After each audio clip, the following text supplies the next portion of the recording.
Do you believe in miracles?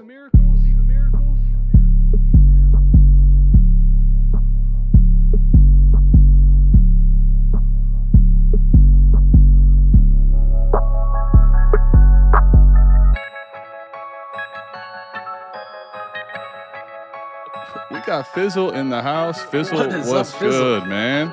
Fizzle, glad to have you here. Let's go. This the South Harmon podcast. Glad you here today. Hit that Patreon link if you here to stay. Dynasty best ball, that's my favorite way. 40 chess trade show, let's make a trade today or check a AMA. You know Adam at the ATM. Mike always in the building, he gon' stay with him. They gon' start every show off with their own trade. Fantasy's a big ocean, they made their own wave. Make sure you tapping in Tuesdays and Saturdays. Tuesday night, Saturday morning, ain't no better way. Hit that notification bell when the news break. Go subscribe right now, don't get the news late. Destination Devi, that's the team. Dynasty football, man, that's my favorite thing. I remember Biggie said it was all a dream. Now people watching on their phones and computer screens. Welcome to the team. Let's start the show.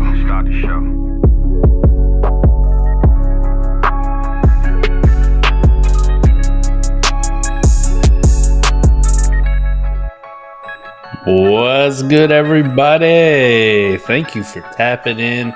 We are going to explain the launch and what you can do at southharmonff.com. And we got the third partner on. I know you heard it. Now you know him in person. In case you're not in the Discord, it is Koopa. Koopa Troopa is joining us here. Mr. WoRP himself. First off, Adam, man, how you doing? Feels like I haven't talked to you in forever. I know we were supposed to link up last night, but for those of you who know, your boy got a little heat exhaustion and got a little dehydrated. So we had a medical emergency to take care of yesterday. I was gonna say, I mean, you're asking how I'm doing. How are you doing? I'm doing fine. You feeling good? All right. We're glad to have you back, man.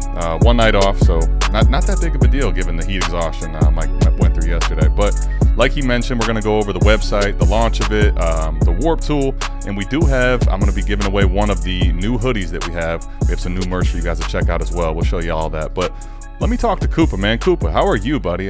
New member of the South Harmon team. He and I put a ton of work into the website. He honestly is just way more savvy than myself at all this. So big shout out to Koopa on the website, the WoRP tool, and honestly, I'm really excited to show people this because I think it's kind of changing the way we're looking at stuff, and we want to talk about obviously how we implement it and how you utilize it. We're going to show everyone how to do that today. But Koopa, how are you, man? Doing good.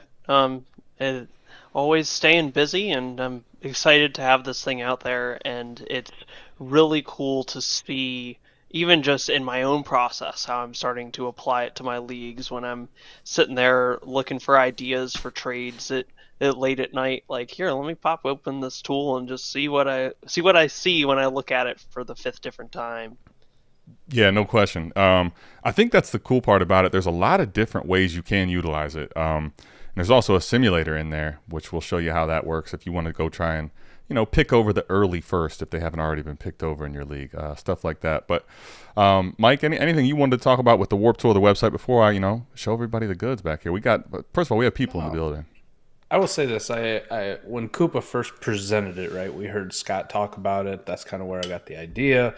You and I talked a little bit about it on a 4D pod, and then Koopa hit us up, and he had this in a Google Drive. It felt like forever, right? Where you can go in, and there's 8 billion files, and you got to search through them, and they get updated as they go. But we kind of dipped our toes into it, and I started applying some of it, as I went. And I think now, especially here, probably within the last couple months, especially when Koopa made this current iteration of the tool that he has now with the easy use, how fast it runs, you can look at anything at any time.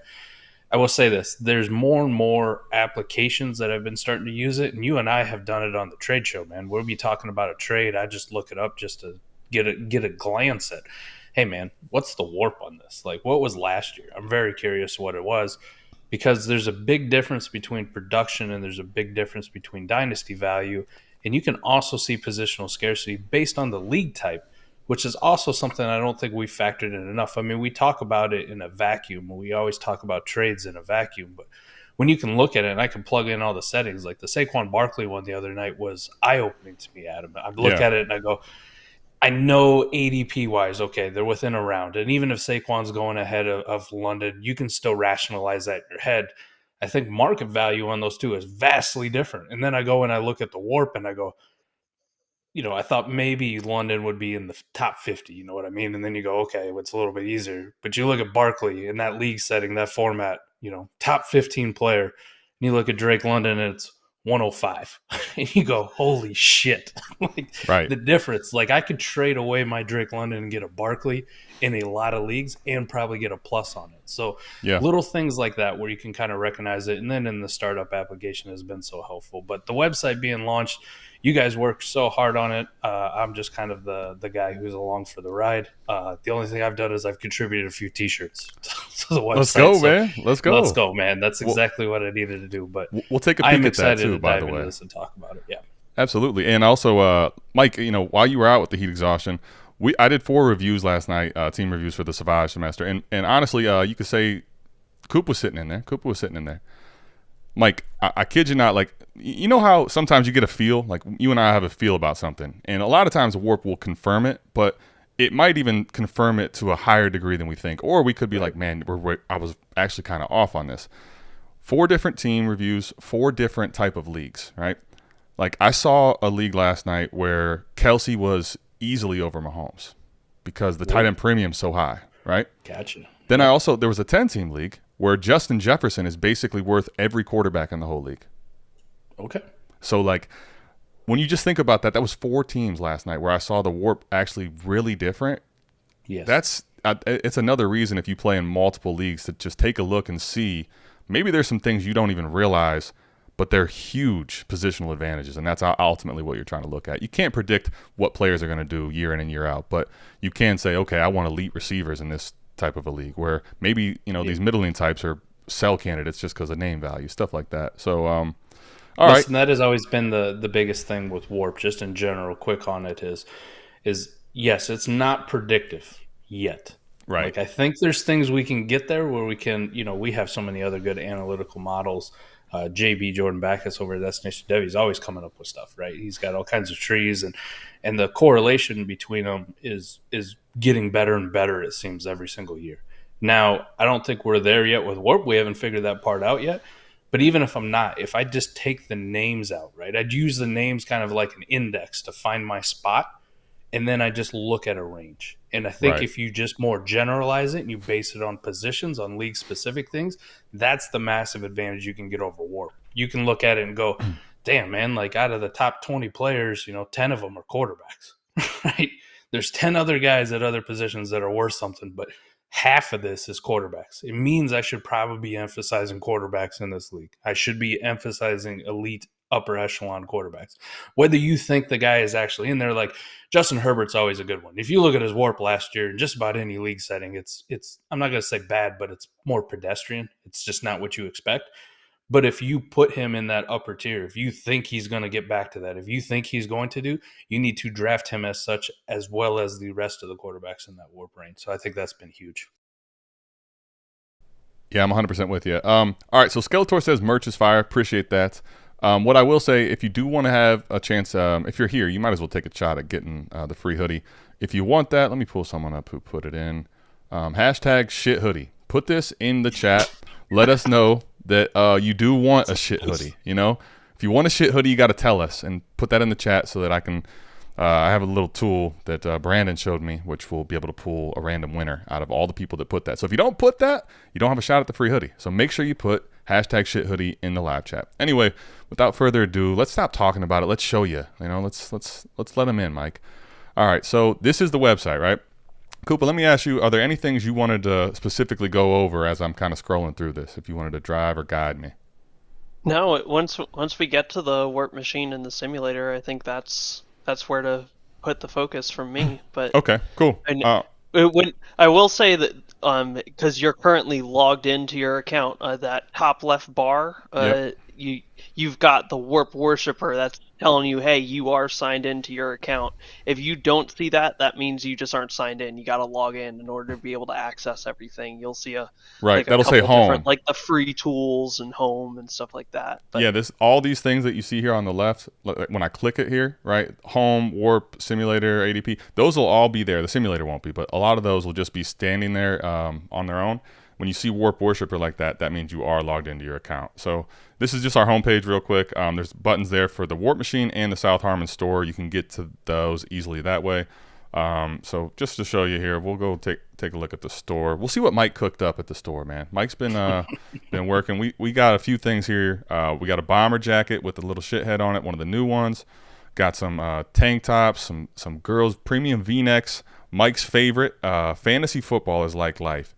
You spend all your time looking for a top 5 tight end. Mike, I mean, people are already talking about this one, you know? Sometimes it just comes to me. Just like that. Just, out of the blue, right? I get some vodkas in me, and I think of funny things to put on shirts. Well, it sounds like we just need to get you drinking more, and there'll be a whole bunch of merch in here. We got the standard logo, short sleeve, and hoodie right here. Got some custom golf balls, which we gave away on the live stream. Water bottle, which was purchased by somebody in our Discord. Mighty Booch, shout out to her. And then obviously the laser engraved whiskey glass, which everyone knows so well, man. I could have used that water bottle yesterday. You should have had a shit water bottle, man. You wouldn't have got the heat exhaust. I know. You know? I know, that's the problem. Shit.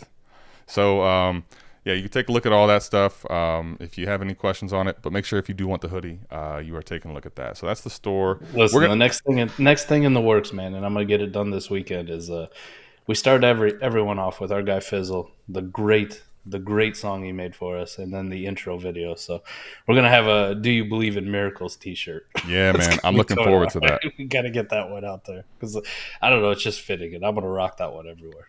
Yeah, man. I'm excited for the "Do You Believe in Miracles" because I'm buying that as soon as it's available. Let's go. All right, so that's just a quick preview of the store. Also, like if you don't get the WoRP tool, there's other things you can utilize on here. So I'll just go to free tools on here. Yeah, I'm gonna go to the free content page. If you just wanted to check out any of our stuff, the YouTube links are up here. Look, we can watch ourselves watch us. Yeah, that would be kind of awkward to hear it. It's like a Russian doll. Late. It's one of those Russian dolls, man. It'd just be over and over and over again. For all of you viewing and your sanity, I'm not going to press play there. TikTok, Instagram, and then obviously the South Harmon podcast, which I don't know why it's not available right now. Destination Debbie radio. We took today off. There you go. I don't know. That's probably why, because it's the heat exhaustion. We got 40 chests on Destination Debbie radio. If you haven't checked that out, make sure you're checking everything out over there. Off the Line right here is the last podcast. Make sure you're checking them out. Scott Connor's on there. There's a lot of really dope shows to check out there. Put it in your rotation, and then our Twitters. Since I'm signed in, you won't be able to see it like normal, but we have the ADP, which, Coop, if you want to talk about this, too, before we get to the WoRP. Yeah, this is just a really simple, it's constantly scraping sleeper drafts from the past 2 weeks and just keeping it updated of like, all right, who are people drafting in their startup drafts? And if you look in the top left where it says Superflex Startup Rookies, you can click that and change it to 1 QB. You can change it to, if you want to see a startup that has picks in it, you can choose that. If you just want to look at rookie drafts, I know that was really popular, like right after the NFL draft. You can see who are people choosing. Yep. And you can check it all out and see like, hey, this is what I want to see and look at. So if you're just trying to have a generic startup, like you can use it to your advantage of like, hey, when I'm looking at trading that 7th round pick, who's around in that 7th round? Right. Who am I potentially missing out on, or who am I going to get?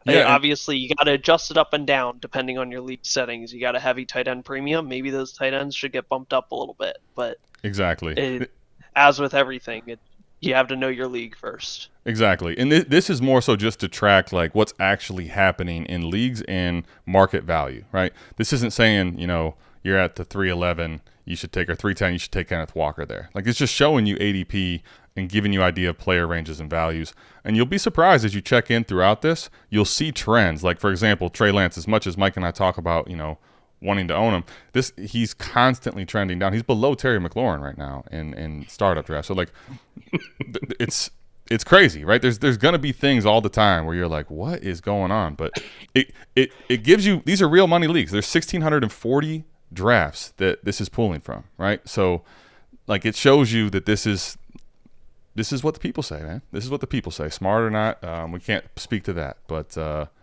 that's just what it is. So, all right, without further ado, man, let's go ahead and get into the WoRP tool first, Koopa. Let's have you talk about this.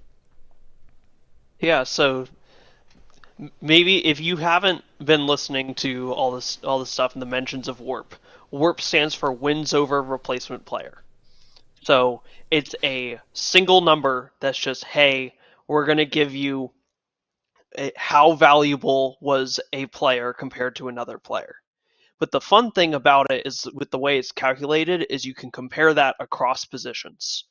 So when you think about, hey, quarterbacks week to week, they score 20 to 25 points. And wide receivers, they score 10 to 15. Well, when you're thinking about it, it's not necessarily that, hey, quarterbacks score more, so they're worth more to your team. You're trying to look at the difference between one quarterback compared to whoever else you should be putting in your lineup. And if that guy that you would be putting in your lineup to replace your stud scores 18 points as a quarterback, whereas the replacement wide receiver is scoring 9, there's actually a difference there where, hey, your quarterback is actually worth a little bit more because of that difference to what we call the replacement player, that guy that's not in your lineup currently but could be if something bad were to happen, if a guy goes down, those sorts of things. Yeah, for sure. And, by the way, real quick, Koopa, before we start pulling some WoRP information to show you how it works, the people are clamoring, man. They I will commit if whoever wins the hoodie comes to the Fantasy Football Expo, I will sign it for them. Boom. Oh, look at that. Done. But look at that, we man. we haven't even signed autographs, and Koopa already got fans, man. He already got people clamoring for signed merch. What the hell? Like, no one's ever asked me for mine, and they probably never will. But Koopa, he's going to have a signed. You could have your shit hoodie signed by the guy that invented not WoRP itself, but the tool that's really, really dope. So I did offer to put some beard hair in a Ziploc bag and send it one time, but people probably don't want that anymore because they're afraid that it might all go away again like last time. That's true. Adam, can you put in? Let's look at some of my leagues, man. I'm interested. Let's pull up McNuggets. So here's how what's you really use the cool WoRP. though, what's really cool about this, right? You can all the sleeper username information, and I want to make sure I'll go through some ways you can kind of look at this too. But like just for a second, I just want you to see. So if you were to type in my username, which is Raptor1523, right? But if you just typed in Raptor, like you'll see somebody else's information, right? Literally it auto fills and populates for any person's leagues out there. So if this is a league mate of yours you want to take a look at, there's all kinds of stuff that you can do with this tool. But let's take a look, man. The Big Grizzly wants to see some of his leagues. So let's look at it. First of all, let's make sure he's not capping about the number of leagues. Oh no. Oh no. All right, so what do you want to look at, man? Look at that top one, man. We haven't done that startup yet, so it'll be a good one. This one right here? We can decide how I'm going to draft this best ball league right out the gates. We haven't drafted yet. It's not until next week, so cool. Haven't even done the startup yet. So there. This is if my guy Kevin Bachlich logs in and watches this one, man, I'm going to get all the free game before I destroy him in this draft. Love it. He's long-time listener, viewer of ours. So one thing I did want to mention too, right? And Koopa, you can talk about how you can zoom in through this and all that, but let's look at the first page. Yeah, one thing that's really cool is if you do have this, and like you aren't gonna have internet access, you can download it. There's all kinds of zooms. There's so many different little tools to this graph. But you want to see the table, Mike? Yeah, let's look at this front one, man. Koopa. Just look at the first. Oh, sorry. All right, go ahead. Yeah, let's look at the WoRP graph, man, because this is where it starts. Okay. WoRP graph. Koopa, explain it to us like we're dumb. Which we are. So, yeah. In general, a line that is higher up means that you want that position. So So I'll talk a little bit of like the players that are really good at their position, and then maybe later in your draft. So when you're starting off your draft, quarterback 1, 2, 3, 4, well above everything else. You can see a visible gap between everything, Right. and so you're like, all right, You want to focus on getting a quarterback off the gate. You got the 101 through 104. You want one of those 4 quarterbacks. And then after that point, we're looking at, okay, there's a huge drop off to quarterback 5. And what's really interesting is quarterback 5 through, it looks like quarterback 17 or 16, somewhere in there. That's almost a flat line. So I don't necessarily. So this would be 16. a league that I'm potentially looking at. Like we've talked about pay up for 2 top 8 quarterbacks. Mm-hmm. If it doesn't come easy, I don't think I care about doing that. I'll get a quarterback 1 through 4, and then rather than trying to pay up again, I'm fine ending up with quarterback 13 of Kirk Cousins 4 rounds later or 3 rounds later, or wherever he ends up going. And Right. or I could get like a Jared Goff or something like that, or my guy that I love is Geno Smith, and pick up one of those guys, and it's going to be it's just a flat range essentially. So I'm not worried about getting into the top 8 necessarily. If I can get, I'm more interested in, hey, if I've got the 105 through 109, maybe I want to try to pay up to get somewhere in that 101 to 104 range. Right. Because there's a clear differentiation here. Right. And I think what this is really showing though, and one of the things I think that we should talk about here is that, so the difference maker at the quarterback position, right? The ones that for that year end up being elite are going to matter a lot, right? Now, like for example, Justin Herbert, last year you would have traded up to draft Justin Herbert and he would not make the top 4, right? But that's one of the things where it's not really player driven as much as, now obviously if you're talking Mahomes and some of them, you're locking into the top 4, but like players could come in and out of this range. But the reality is that the elite difference makers at quarterback, the top 4 for the year, are probably going to be very high. Whereas to your point here, like what ends up being quarterback 6 to quarterback, let's call it 16, 15, minimal value gained for what you probably paid to go up to get that player, right? So if you believe in someone and you think they can be the elite person, just understand that if they're actually not, and you trade up for that, and they're quarterback 8, you're not going to get the advantage that you probably think you paid for. So, like things like that to keep in mind. It's kind of interesting when you look at this league though, like Coop was talking about, right? You got those top 4 guys. So just using this as an example, and then, I mean, you don't quite have a full WoRP fall off between 4 and 5, but it's probably more like a half, I would say, 0.75, somewhere in there. Pretty substantial.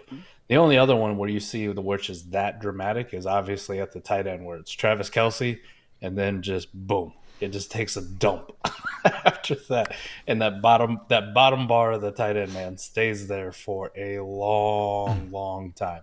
Right? You're much better drafting, wide receiver 24, 25, 26 over, tight end 24, 25, 26, man. And some of these where you can kind of line them up where you go, geez, man, even like tight end 18 just becomes almost irrelevant when the equivalent wide receiver in the range becomes like wide receiver 42.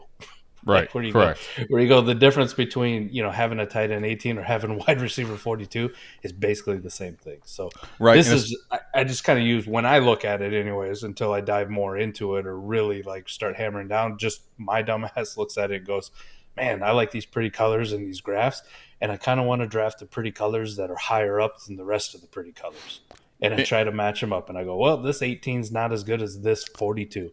Well, that makes me go, I'm not going to draft that 18. I'm going to lean into the 42s. I'm going to lean into the whatever they are. And I think, though, what's key about this, right, is knowing the league type, because, okay, so this is best ball, right? So what I'm really seeing here, though, now, if you think you can get, Andrews, Kelce, the elite tight ends, right, If you think Pitts is going to jump into that territory okay, this year. like there's a scenario where that makes it worth it. But what I'm really seeing though is if you can't get those, like I'd rather just take my shots at honestly more like 12 to 24 because look at the difference, right? Like that's one of the things I like to do, especially in best ball. Look at 12 and look at 24. When you look at how far down that is in difference, it's nothing. So I just want to get if I don't get the top ones, I want to get as many bodies as I can that have realistic snap share opportunity and give me 6-7 of those in best ball, right? And that's how you utilize this information, I think, to build your team.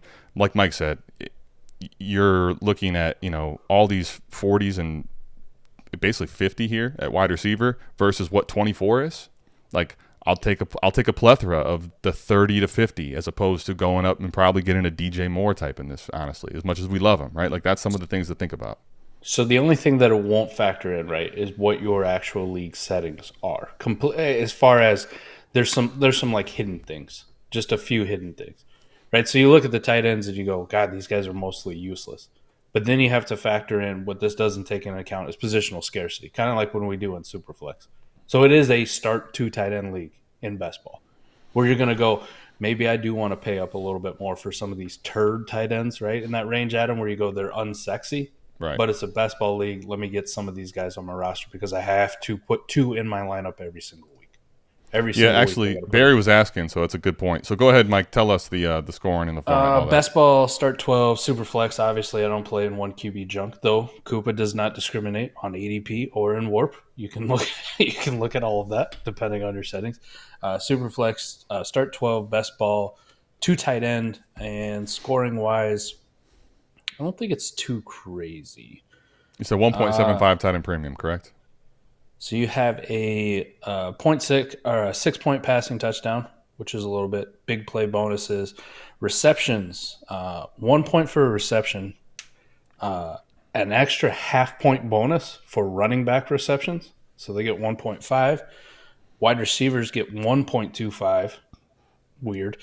And tight ends get 1.75. So that's also could be contributing to the graph where your running backs are getting 1.5 points per every catch. Tight ends are only getting 0.25 more than that. So they become even more devalued. I was going to say there's no way it was just a 1.75 premium with like a flat 1 because or else that tight end would be higher. Correct. Right. Yep. So even though they gave the tight end the 0.75 bonus because the other positions are also elevated by 0.25 and 0.5 respectively, they make them worthless. Like they do other than you need 2 of them.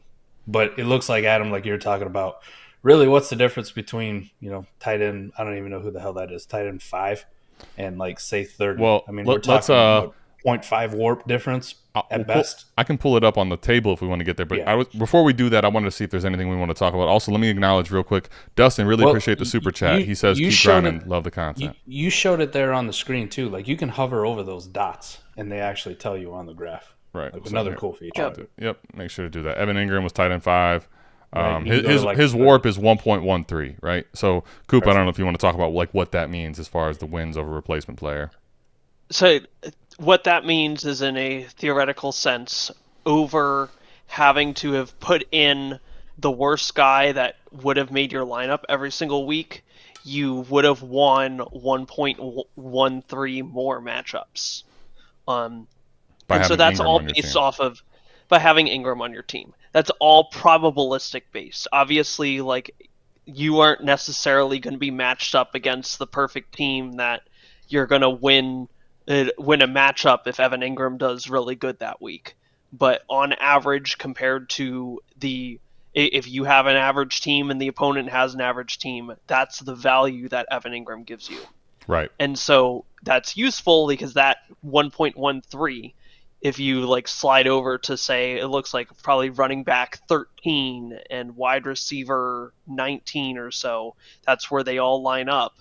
And so having Evan Ingram versus a solid wide receiver 2 is about the same. Right. So I'll get where do you want me to hover over to give context to what you're talking about? Do running back 13. So running back 12, running back 13. Connor. Yeah. James so Connor.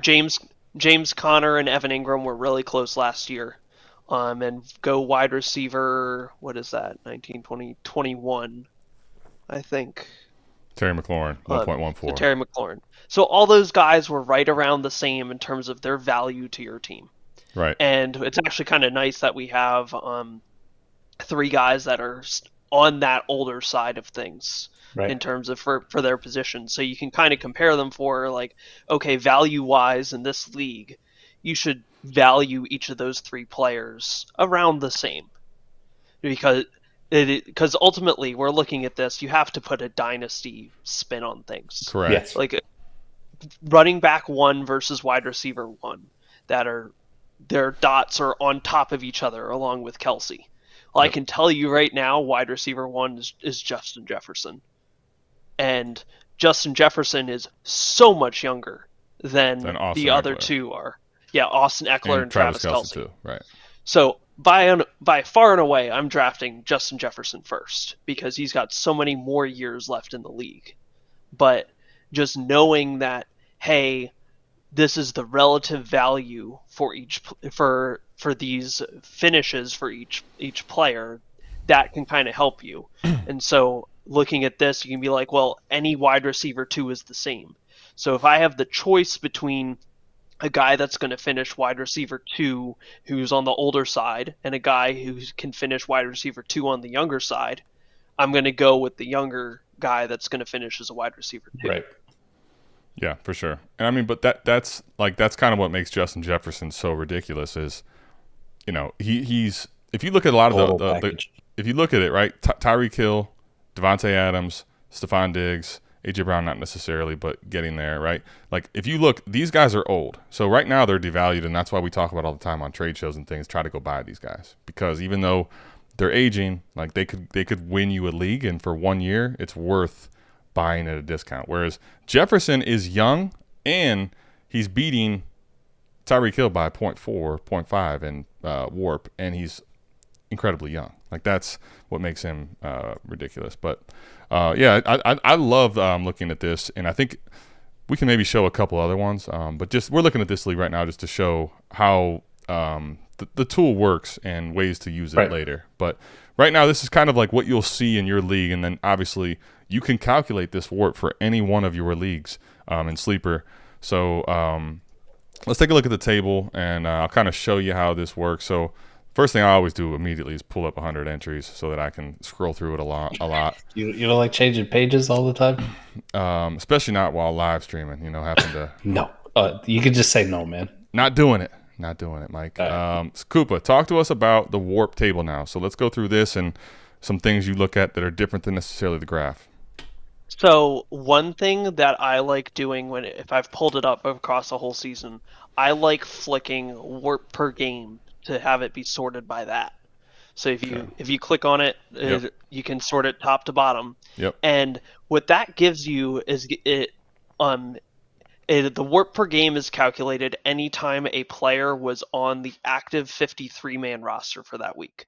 So if they were suspended, they were not on that roster, so it does not count as a game played. If they were on the injured reserve, they were not on that roster, it does not count. If they were on the practice squad, it does not count. So what that WoRP per game is useful for is, okay, who had really good seasons, and then like in this case, like Cooper Kupp is the glaring outlier that he got hurt at week 9 or 10 or whatever it was, but before then he was on pace to be the number 8 player. Right. And just real quick, Koopa, does this include? By the way, there was people in the Discord calling Cooper Kupp Koopa Kupp, just for what it's worth. But Cooper Kupp does this take into account even this WoRP per game? Does this take into account the game he played and got hurt? It does. Which is one thing I thought so, which is why I would mention too. You see here on the left, let me just stop pointing and use my mouse. You could go weeks 1 through 9 or 8, whatever it was, before the game he got hurt, and then run the WoRP to see what it was before that injury as well. But even still, when you include that game, like one thing that's a glaring outlier to me about that, and some things I try to look at is Cooper Kupp is, when you look at just WoRP, it's 32. But when you look at WoRP per game, he's 8. Like that's a difference you're not going to see in a lot of players. Yeah, and one thing to note is that if a player is on the 53, so say he only missed 2 weeks, he never made it to the injured reserve, that does not affect his WoRP per game. Got it. This is counting basically only removing long-term injuries. Any of those short-term things they're still going to be included. They're included. Okay, got it. Cool. So then, like, Koopa, let me ask you then, when we look at this, right?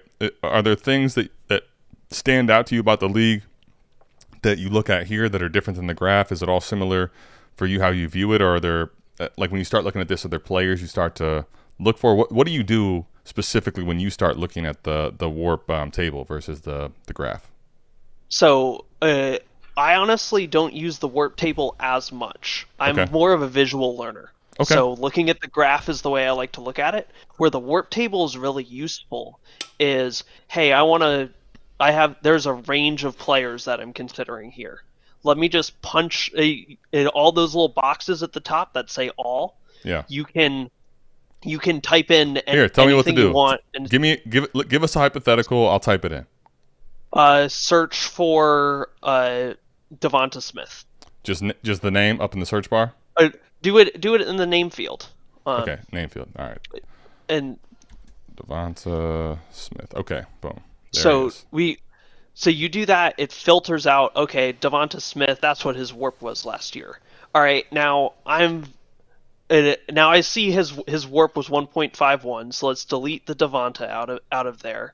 Okay. And now let's go over to position and let's type in wide receiver. Love it. And so now we're going to look at wide receiver. We're going to go down, find our Devonta Smith, and we're going to look at, all right, we're sorted by WoRP per game. What other guys were kind of around him? Maybe I'm looking for a player that's around his production. So I've got Jamar Chase last year was right near Devonta Smith, but we've also got like DeAndre Hopkins. Okay, I was just going to say DeAndre. Right. If I'm looking for Devonta Smith kind of production, maybe trying to see if I can go buy D-Hop relatively cheaply is the way that I can go. I don't need to pay multiple firsts. Maybe I only have to pay one. Right. And I can get about the same thing. Yep. And so you can kind of look at this, and it casts a little bit of a wider net than we're doing here because we're doing an example. But like you got Jalen Waddle, you got Amari Cooper, T. Higgins, Chris Godwin. Like all those guys are in that little bubble there, just slightly below them. And it's like, all right, if I need to look for somebody that's going to give me close to that production, those are some of the names that I'm going to look for those names specifically, or guys that are maybe in that same range of what we expect from them next year. So practically, like how I would use it, just in my opinion, like how I'm looking at it, Koopa, is you talked about it. You kind of find that range, and then I look at the graph, and for me, like I go, okay, well, I have an older contending team that's going for it. Devonta Smith has a lot of dynasty value, but I go, man, if I could get Cooper Kupp, or if I could get Amari Cooper plus Amari Koopa, we'll just keep it there. Amari Koopa. If I could get Amari Koopa plus, like I'm in the wheelhouse of making smart dynasty moves for competing this year, right? He already produced at that level. I think because Deshaun Watson's now going to be full go and not coming off of a suspension, right? I think it could get even better. And then I go, man, he did it last year. I do think Smitty kind of capped himself out, but the dynasty values are vastly, vastly different between them. So I could honestly trade my Devonta Smith in every single league that I'm a contender on, get similar WoRP, if not better WoRP this year, and get an asset on top, whether that's a player, whether that's a pick, whatever it may be. Those are the kind of like moves when I look at the WoRP table, I go, oh, that's something I should do more actively in my leagues, especially the ones I'm competing with. If I'm rebuilding, not as much, right? You're just trying to contain as much dynasty value as humanly possible. I think it would only apply if there was massively different valued assets at the youth market where you could get multiple pieces of them. But that's kind of a rare situation. A lot of this is what I'm doing is when I got those teams, which at some point, man, you can only rebuild for so long. Everybody got to go out and try to win their damn leagues. Otherwise, you're just donating money. But on those teams where you're starting to go for it, doesn't have to be the super crusty ones, but even those lineup leagues where you want to play the variants. Right. You want to just kind of build that team. These are the smart dynasty moves to make. And this is a good example of one of them with Devontae Smith and a guy like Amari Cooper. Right. And I think, Mike, similar to that, right? All the stuff, if you listen to like our stuff, you listen to, Scott Connor, you listen to people that are really smart in the space that give you context and you like their content, you can still apply all that and utilize this information. That's really how I like to do it. So for example, like I know this league, Mike, is a best ball league, right? So first and foremost, I'm already thinking best ball roster construction that we talked about immediately. You're already thinking multiple aspects, right? Boom, like exactly. Multiple assets for one every single time you can. 1,000%, which makes me do what? Immediately, the first thing I'm thinking is now what? I'm thinking, what can I get from Devontae Smith in a tear down sense? And what I immediately think is just for players. Like, what if there's a scenario where I'm in a new best ball league and I can get almost take advantage of the fact that somebody probably wants to pay up for Devontae Smith because he's young, he's exciting, he's on a great offense. Yep. And I can probably leverage what I know. And now this is one of the ways I think that the age and the WoRP are so great, right? So like Devontae Smith in value, because he's young, because he's on a great offense, like it's obviously far worth having him versus Amari Cooper straight up. No one's going to argue that, right? No, like no one would. That's where Dynasty and all that plays in. But now if you're saying, okay, if I want to do that, is there a target on that team? So like what I would immediately start doing is, okay, what if they got Christian Kirk too? Because now, like Christian Kirk's not necessarily all that greatly valued, and Amari Cooper's not all that greatly valued. Here's the great part about that. You only have to hit one of them to even pay out even. Like, you could totally miss on one of them as far as WoRP and what they mean, but you still, in production, weigh out even. Right. Mike Evans is another one that's severely devalued because he's old. Correct. He's old. The offense is horrible.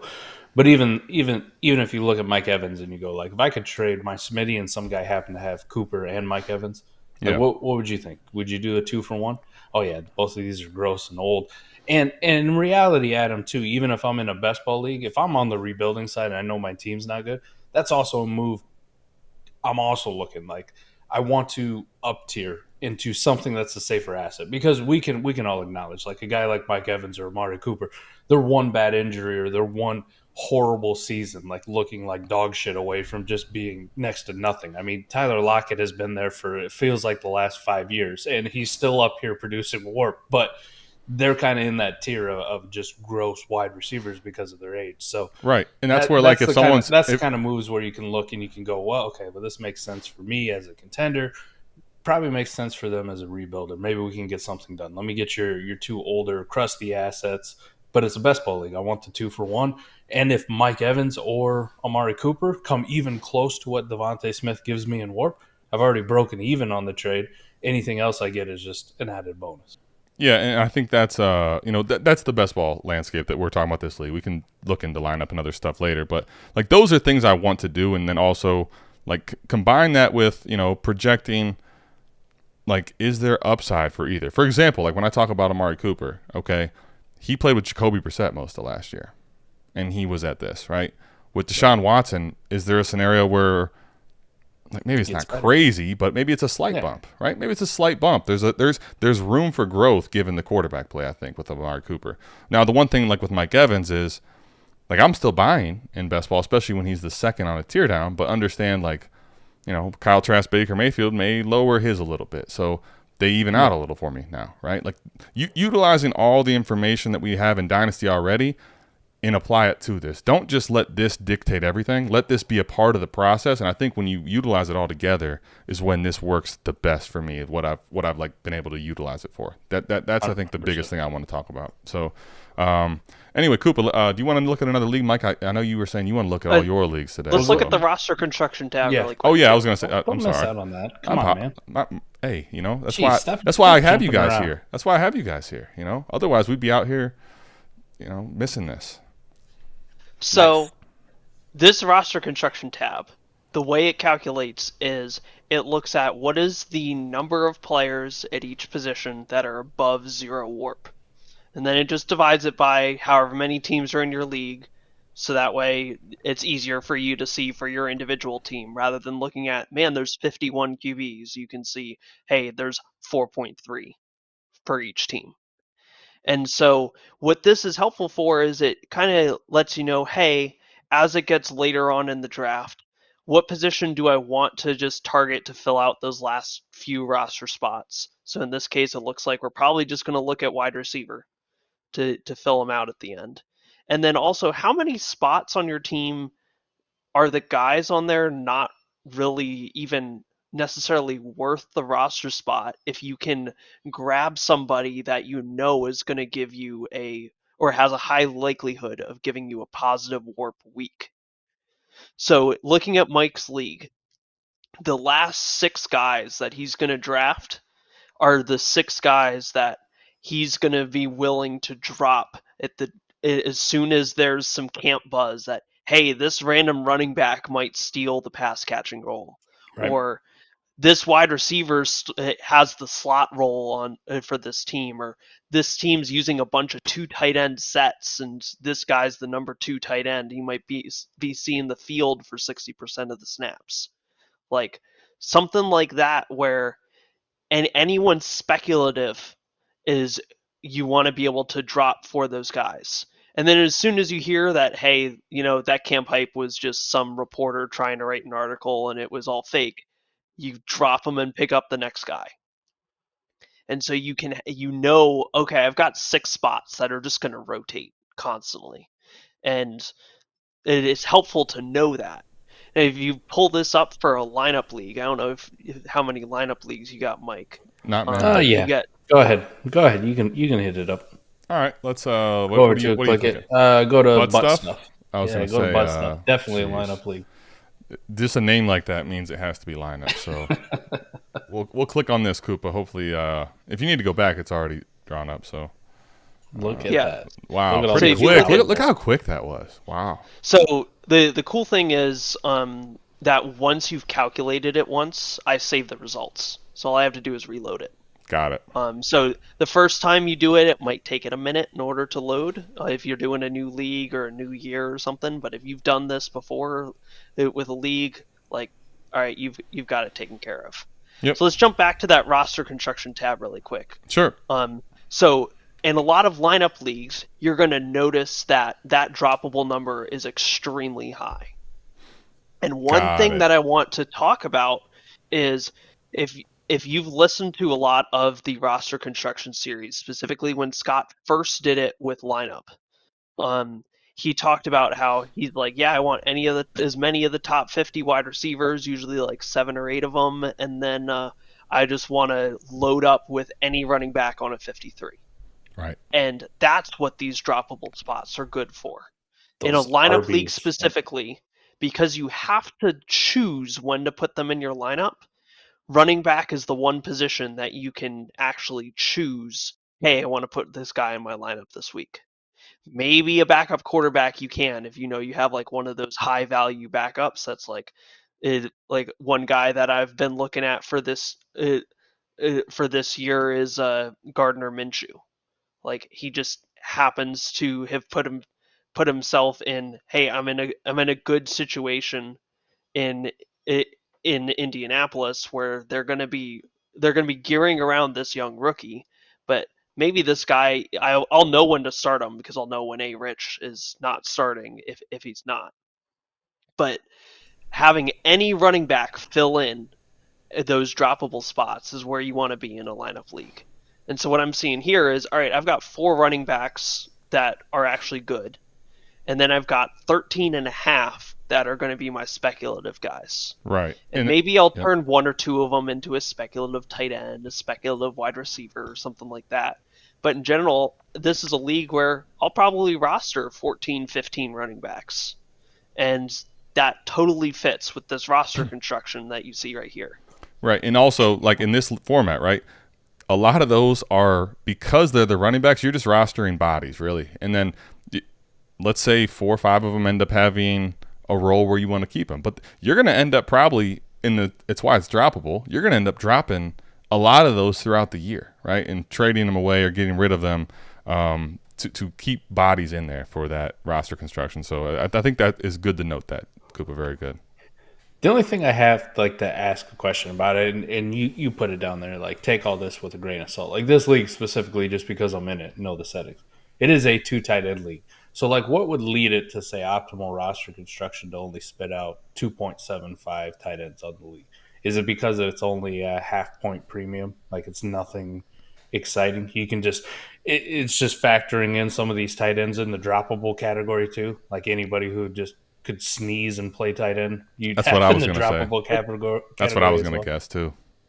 That's basically what it boils down to. You can actually get some even weirder results. I have a 1 tight end lineup league where that tight end number is 0.67.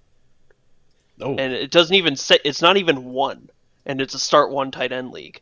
And the reason for that is just because tight end you have such high variance outside of the top core guys that you're better off actually playing matchups for anyone outside of the top 8 tight ends than you are plugging in the same guy every single week.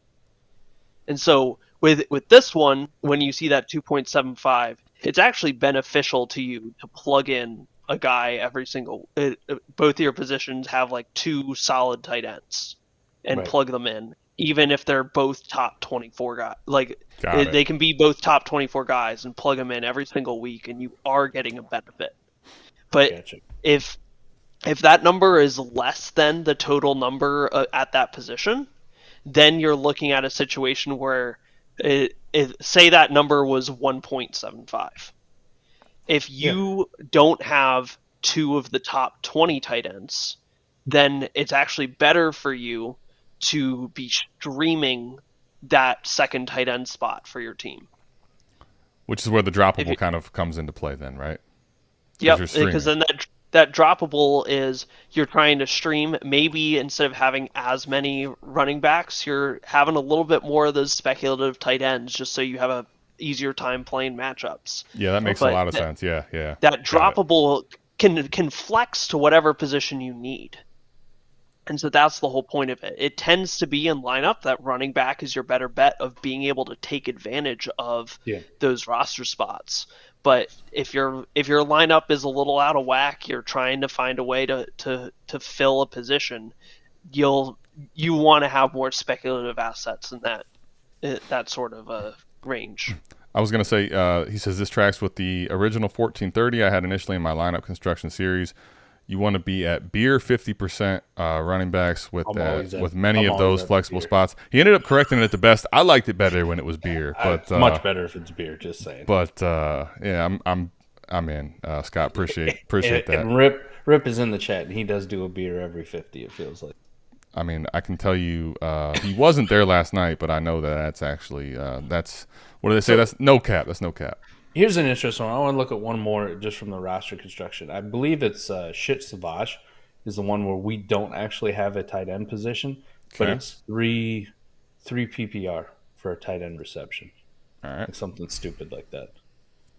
One of those weird ones that let's see if he's run it or not, Koopa. We'll find out soon, right? Koopa's in this league, man. You know he's run it. I have run it. All right, then we're good. We're good. Come on. I'm in it too. I know I've run it. Drafted the damn league off this tool. You can just follow. Well, was this tool around when you drafted it? I did not draft this one off of it. I drafted see, at least he's honest. I think I drafted South Harmon Dynasty Degenerates off of it. There it is. We can look at that one too later. But okay, so Mike, what did you want to talk about here?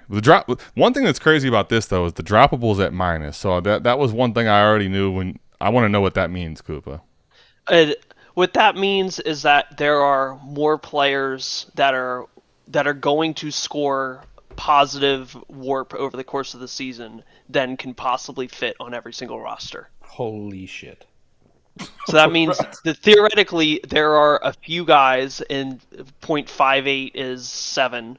So there's 7 guys that will be on waivers that if you had just rostered them over the course of the whole season, they would have given you a positive WoRP.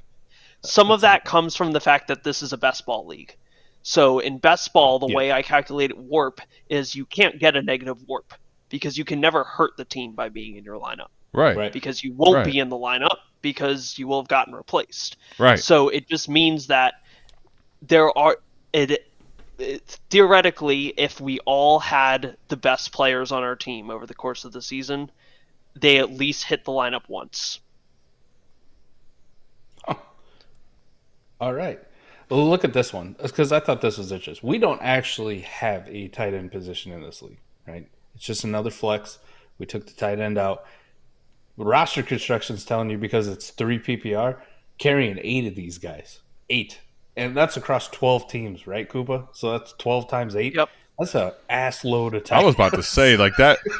This shows a lot of things, but Koopa, go ahead and talk about it. There's so many things about this that Adam, can you name 86 tight ends? Is that what it is? 96. Yeah. 96 tight ends? 96. Could I do it? Yeah, but I don't think we have the type of time, because I'll be thinking for Basically- after about 25 probably. I'm in trouble. Can Once you we get name past 3 Juwan tight ends Johnson. for every single team? The top 3 tight ends on every single team should theoretically be They're rostered. on an NFL roster or make a 53. Could I do it? Yes. Is it worth going over right now? No. I shouldn't even say yes. There's probably some teams I can't name 2 even on. So I won't lie. I won't cap up here. But I'm dropping like half my bench right now.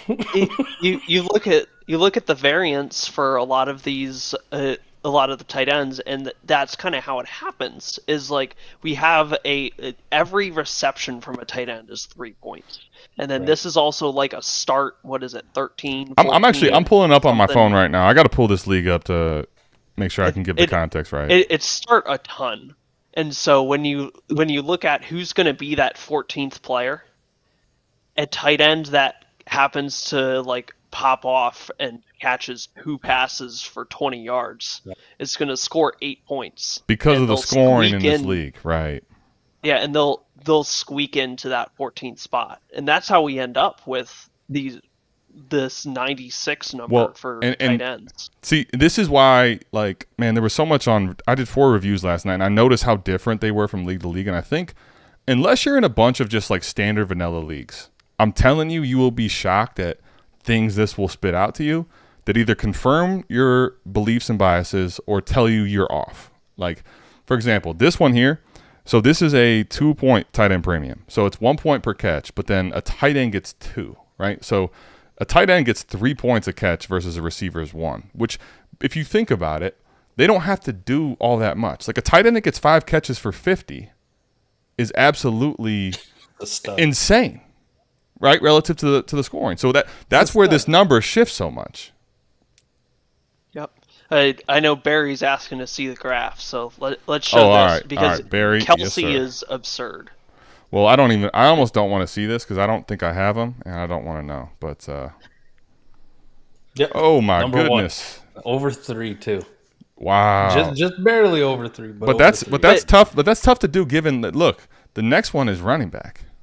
Like the running back scoring is juice as shit. And then it's not even Mahomes at 1, given the scoring here. Like, think about that for a second. Something crazy about this league, the first thing that I notice when looking at this graph is, remember the previous one where tight end was like way below? Yes. This one, tight end 6 through tight end 18, they line up with quarterbacks 6 through 18. Oh no.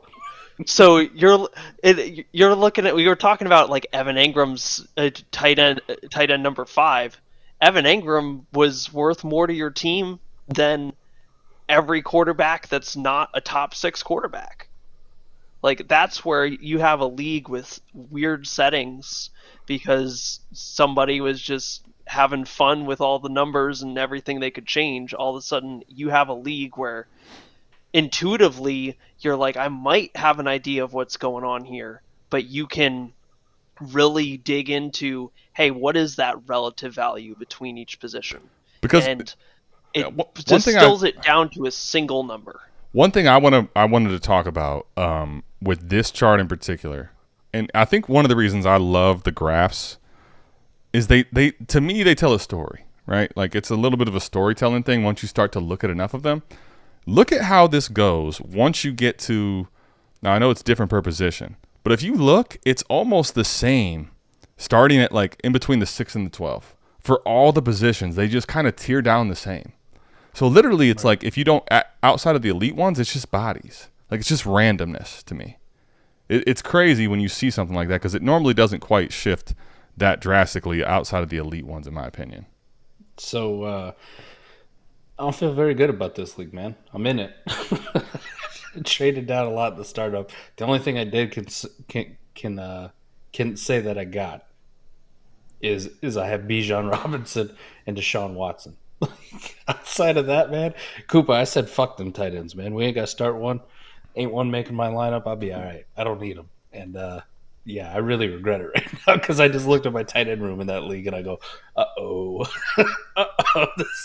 this is not good. Hopefully there's some people in our league who don't watch this, and we'll be sending out some offers tonight, Adam.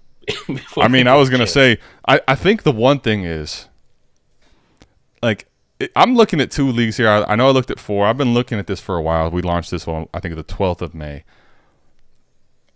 It shows me in scoring settings that are a little funky that you don't necessarily know how it does. This is almost a necessary tool for me, Mike. Like, honestly, this tool shows you so many things now. Like, it's already changed my mind about several things that I either were in on or, like, not so in on. I'm not going to give you all my dirty secrets up if here, you want a good example of that, pull up South Harmon Dynasty Degenerates. I was going to say that's still to this date the biggest best ball league that I think we've created. So where is it? Mike has so many fucking damn leagues. Here we go. Sorry, man. I'm not mad at you. I'm just, I got to filter through on live. I like this new calculating thing that Koopa has going. All right, so go ahead, Koopa, talk to us.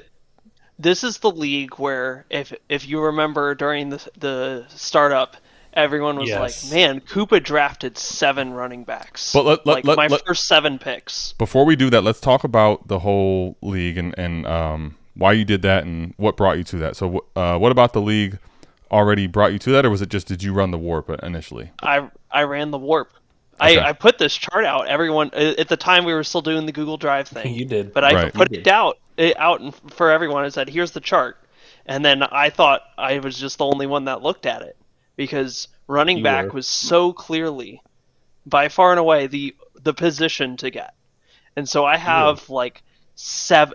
I think I started off the draft. I think I went 101, which I drafted Bijan, Breece Hall, Christian McCaffrey, Javonte Williams. I'm trying to remember who else I just was choosing the top running back for like 7 or 8 rounds, and I did that solely because, hey, look at this. There's a ton of value to be had in all these running backs, and then we're going to talk about that simulator later, but. If you run this league in the simulator, my team, I think I'm either number 2 or number 3, just solely based off of doing all of those running backs. But so let's get some context. So it's a start 16, all right, and it's best ball. So like that amount of starters and variants is already crazy. But the scoring, and see, Koopa took advantage of the scoring. But when I made this league, it was really off the backbones of. Wide receivers is everything. Like everybody is creaming themselves about receivers, and I just juiced the scoring to running backs a little bit. But what I realized was not until after WoRP, when you think about how running backs in best ball already have more of a value than they do like the higher end ones, right? The ones that are actually going to play, right? And you think about how different it is in lineup and in best ball. In lineup, you're just rostering any of them, and then when they get the chance to crack the lineup, now you play them, right? But in best ball, that would kill you. So if you think about it, and when you juice it in a league that's starting this many, there's really only so many running backs that weekly have a chance to score every week, right? That's what makes it so different in lineup is you don't have to care about that. So when you think about 16 that play in weekly, no matter who, the WoRP makes a ton of sense to me. But I didn't intend it to be that way when I made the score, and I just was hoping to make running backs a little more equal to the receivers, and look at what we have, Yeah, and you get some unintended consequences sometimes. Like you think, oh, I'm adding a little bit of a point per carry for running backs because I think that'll be fun, so I'm going to juice up receptions over here just so it stays balanced. Right. And you don't quite realize that, hey, maybe you overjuiced one position compared to another, and now all For of a sure. sudden values are out of whack. But if you're just looking at scoring settings, you're just looking at, hey, what was the final season totals from last year, you don't really notice that necessarily. And 100%. so That's When I 1,000% it. when I've set up pretty much every best ball league, like my default settings that I go to, right? And almost every one of them, Adam can attest to. I try to tweak them differently. Nobody gets a jump. They're not vanilla. I never do it. But what I'm doing it off of is points per game, and I'm just trying to average it out, right? Where all the positions, there's not one that's a glaring, like, oh, you have to go get this one. The only one where it was glaring was the tight end scored so much. The good tight end scored so much, and the one that we looked at before. But I'm like, I'll fix that by just taking a damn tight end position out, right? You don't have to have one, right? And maybe people won't want them. If you want them, good. You're going to get a stud. But these turdier ones, they're going to come devalued. And it actually had the opposite effect. If I were to set it up based on WoRP, I would have looked at it and went, holy shit, we can't do this. You're going to need 15 tight ends on your roster.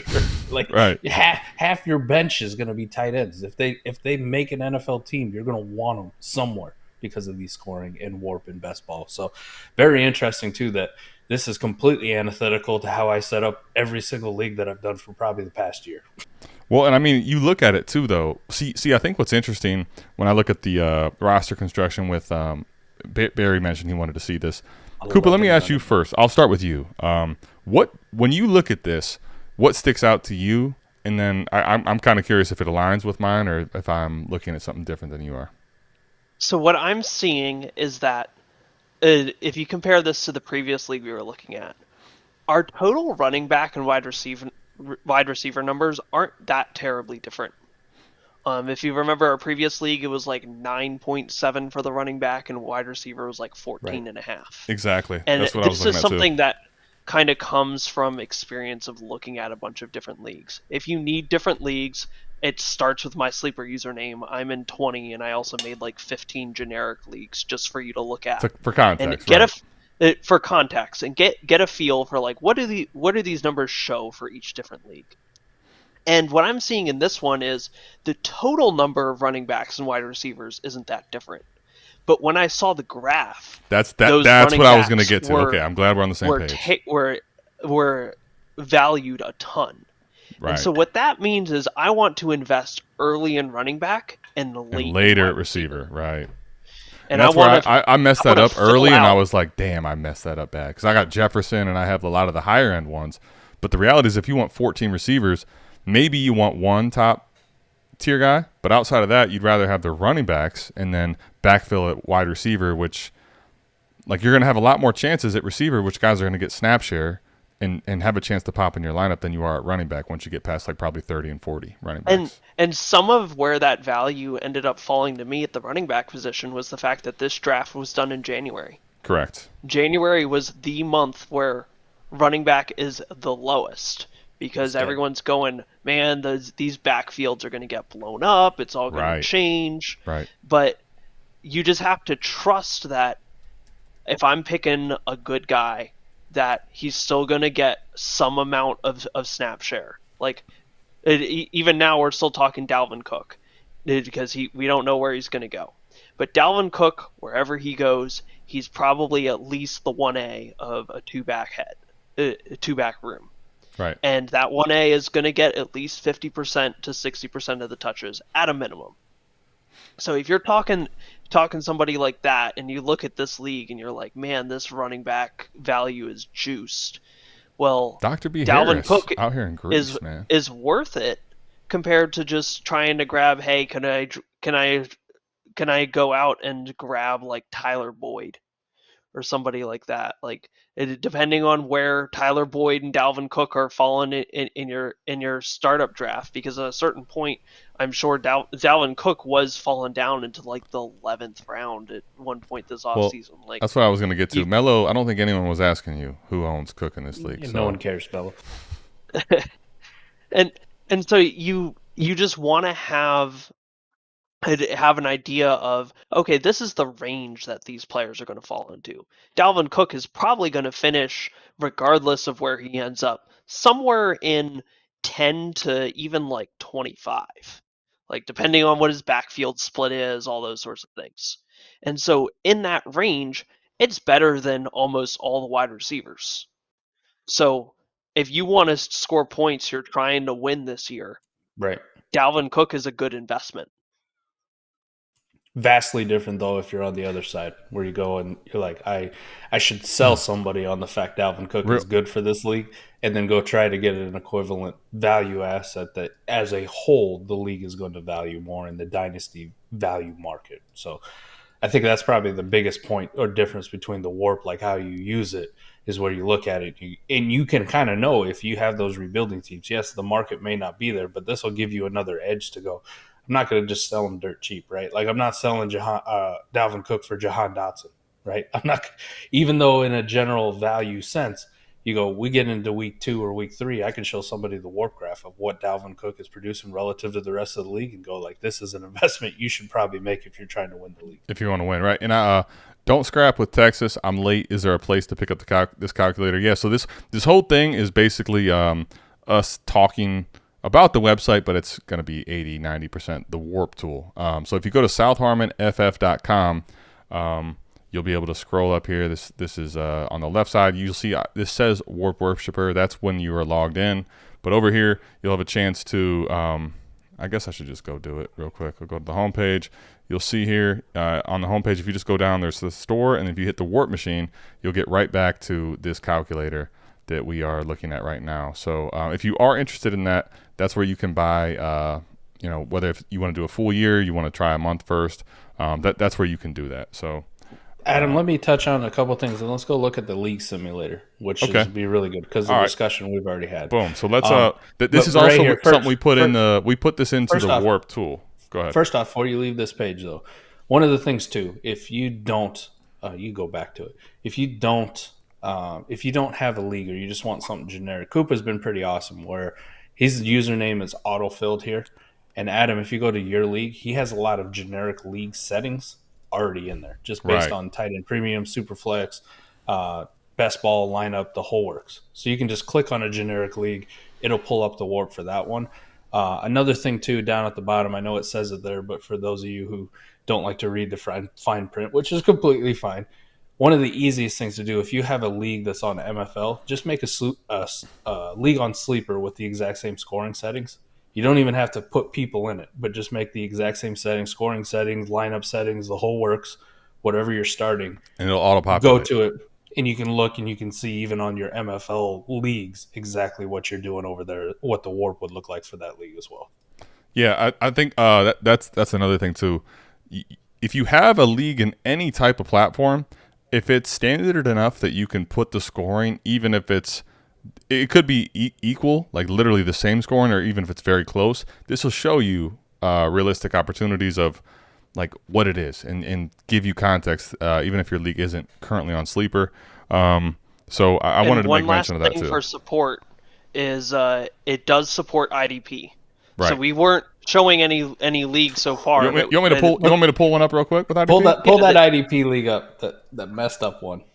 Yeah. Which Shit one? IDP 101. Can't miss it. There you go. The best IDP league ever. We start them all. Everybody. And most IDP leagues, the IDP values are not going to be this inflated. Just warning anybody that plays them normally, don't think this. You gotta run your own league. Right. Don't get off base, because I really juice the shit out of some of these positions on the IDP side.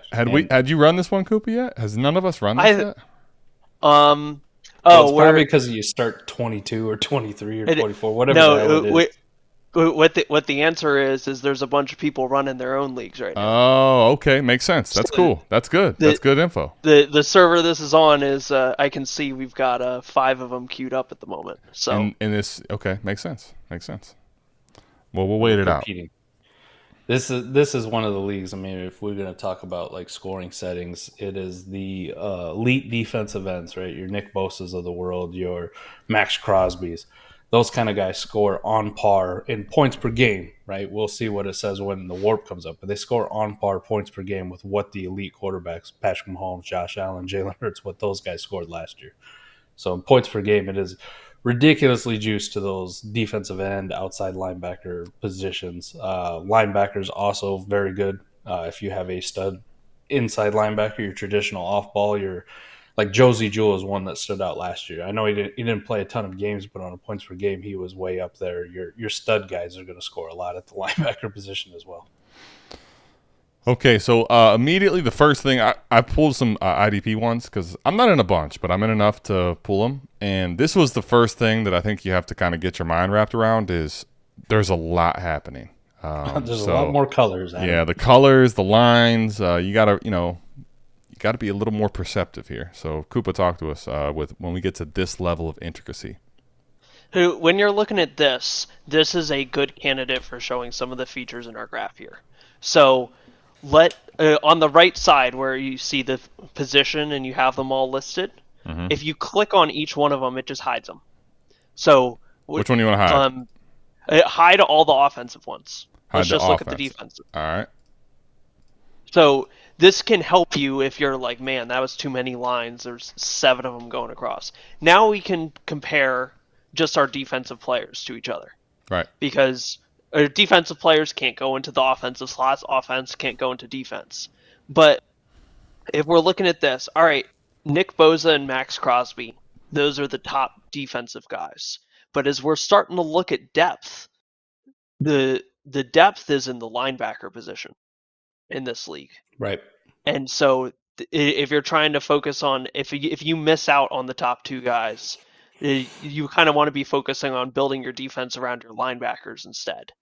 And then your defensive backs, worthless. Who cares? Right. Well, because it's best ball, right? Like, just give me a body. Give me a dude. If he's a starter, give me a dude. Well, and if you just have enough of these guys, you'll be fine. The same idea of like when we're like, yeah, in a best ball league, if you miss out on the top tight ends, you just have 6 of them and you hope one of them gets into your lineup each week. Like, do the same thing with the defensive backs. That's what I see out of this league. Now, Adam, go and click the quarterbacks back on, right? Because we all know how great quarterbacks are. Still better. We're still better, even on the points per game aspect. Yep. WoRP-wise, you still want the elite quarterbacks over the defensive linemen. Interesting. Yep. And that's what's very juiced defensive scoring. Mike made this a defensive end and linebacker haven for the position. I'm pretty sure the final scores are going to be like 1,000, 1,100 to 1,050. It's going to be your final score. It's going to be awesome too. I'm excited for this, man. This league's it's kind of wacky, which makes it fun and makes this tool even more useful. I would say that too. Like when you're in vanilla, you'll have an idea, but even the smallest tweaks we're kind of showing here means so much in this WoRP tool. So the more of those, the more crazy and the more important I think looking at this really becomes. Running back scoring is also juiced, so you put that one up. We'll see what that looks like. They're right with they trend at or above quarterbacks for the most part, man. Which is that was one of the things when I pulled this the first time. I was like, I'm out here thinking quarterbacks and defensive ends when I look at scoring. Like, see, this is a good example of where the WoRP and just what you look at scoring don't add up. Because I was not looking at that scoring thinking, yeah, running backs are the elite ones that we should care about. And here we are looking at this, and it's if you get the top 10, 12 guys, like it's more 10. Let's call it the top 10 running backs. Like, because 12 to whatever, 24, there's not a whole lot there, really. I mean, a little bit, but nothing crazy. Well, I mean, even down to like RB 30, 36 is still trending well with every other position. When you get down to even 48 is at 0.5. With the defensive guys. Anyways, Oh, sorry, yeah, with the defensive guys, right. Yep. What about put wide receivers up? Let's see what the wide receiver overlay looks like. So a little ahead of the defensive line for the elite ones, but it kind of flattens out pretty quick too. Yep. And lastly, tight ends. Which, again, are defensive backs, but a little sexier at the top.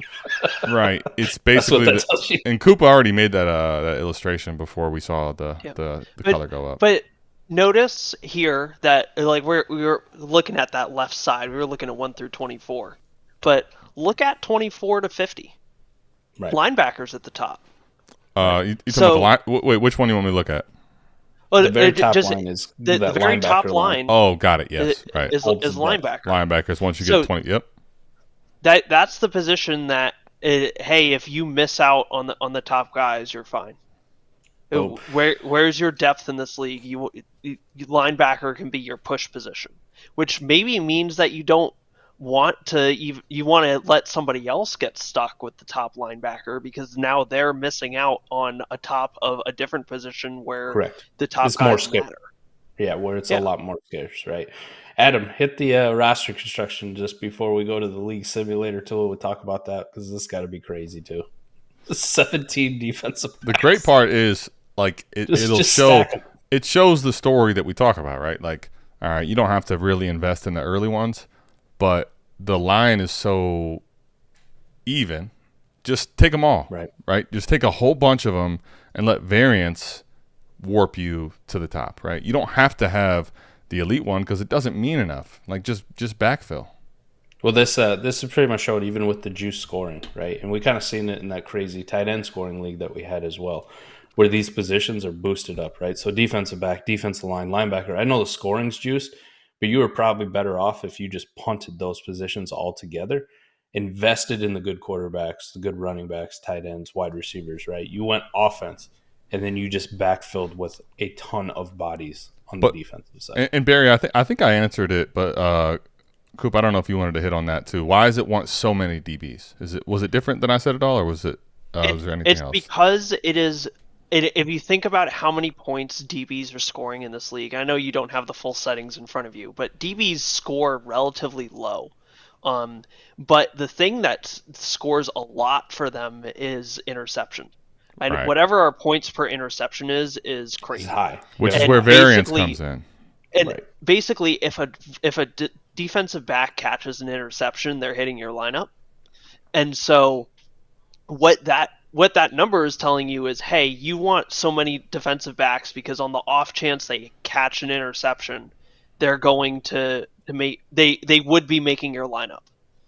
And so you load up there. It's the similar idea of like that wide receiver number is really high because you never know the week a wide receiver is going to catch a bomb from 45 yards and a touchdown.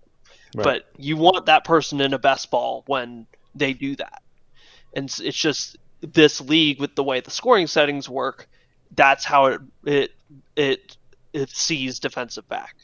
Yep. There's a lot of correlation too, because if you look at the defensive line, right, you get a ton of points if you get a sack, right? Like if a defensive lineman, defensive end, defensive tackle, doesn't really matter, gets a sack. Not only is he getting the sack points, but there's yardage points as well for how many sack yards it was. There's tackle for loss points. Linebackers also have that corollary where if they have multiple tackle games, right, they have more than 5 tackles, they get bonus points, which are really high. Tackles for loss. Interceptions are also going to be a part of the linebacker as well, where it just goes, just put a shit ton of these guys on your roster, and if one of them hits on that week, they're going to make your lineup, and they're going to be a plus WoRP advantage for you. Whereas like quarterback, running back, tight end, there's only so many of them that are going to have big games based on the scoring, right? Because the scoring isn't as juiced for those positions. So you want to invest in the better ones, the more safe ones, and carry less of them. The other positions, you're just swinging for the fences in a home run in the best ball league. Now, I really wonder if we were to take this, make a new league and make it a lineup league, how different the numbers would be. I would bet a lot. When you actually have to start these guys. Like the DB, D-line, linebacker, I bet it would come down a lot, especially at the DB spot where it's just not as random. You're going to want more of those consistent scores on a single. Right. It would actually change the value completely because right now, if you rostered 17, like you probably get 3 just out of variance that catch a pick. Like they're going to get an interception and then all of a sudden your roster's okay at that position.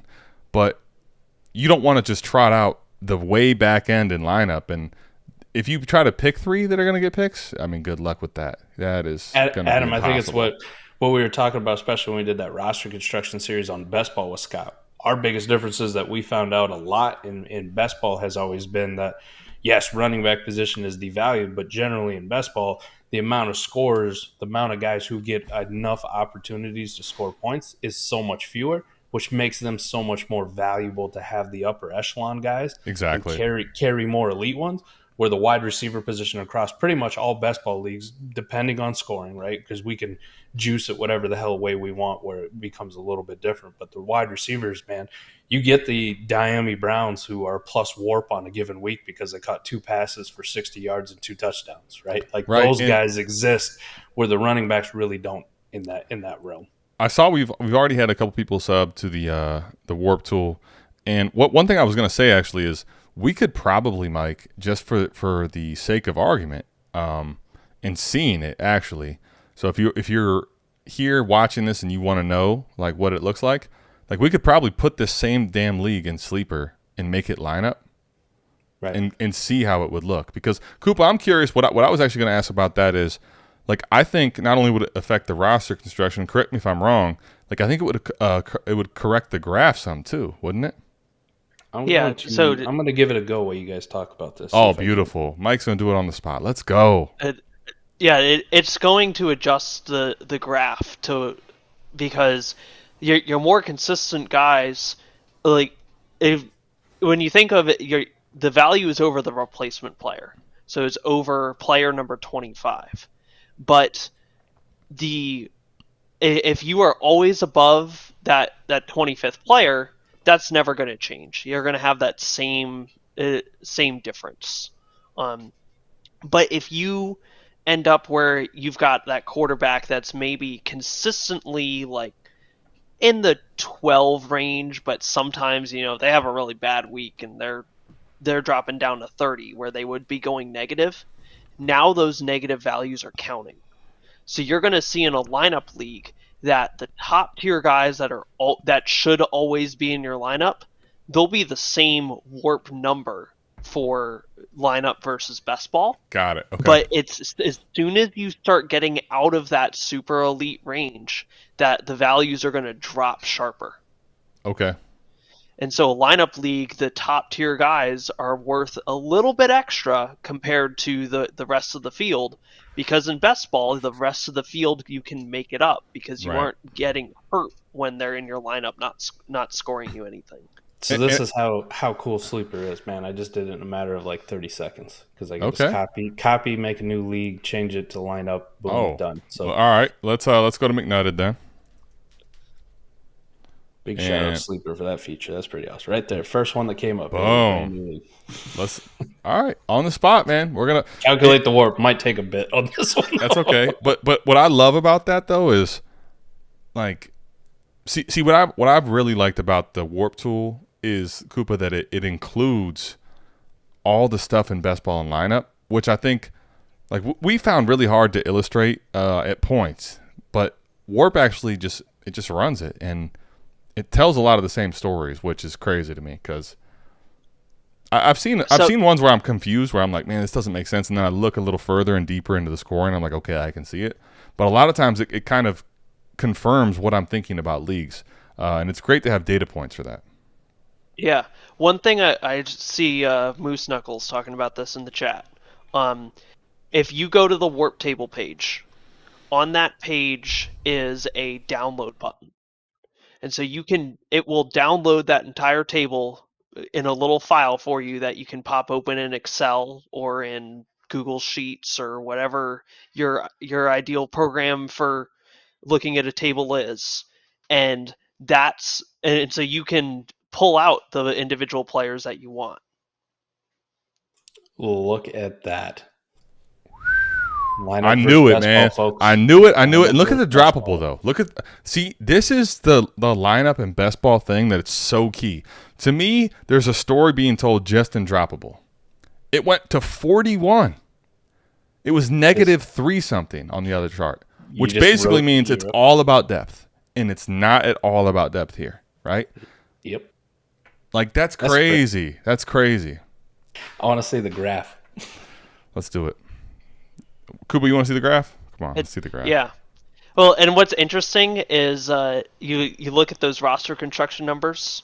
Now those were all positive numbers. So there was 3 defensive backs, 2 defensive linemen, 5 linebackers. That totals up to 10. We start 12 defensive players in this league. Right. There's going to be 2 guys. That tells you there's 2 guys that you should be streaming. weekly. Based off and of matchups. And that's included, every based on what we single talked week. about earlier, that's included in the droppable number, right? In the streaming part. Yep. Nice. So all right, so now let's you take a can look go at back to the graph. And yeah, let's take go a to the look at graph. Yep. All right, so talk to us, man. What do you want me to do with this? So, so what we notice here is there's a cutoff point, and you can see that cutoff point is a little bit different for each position.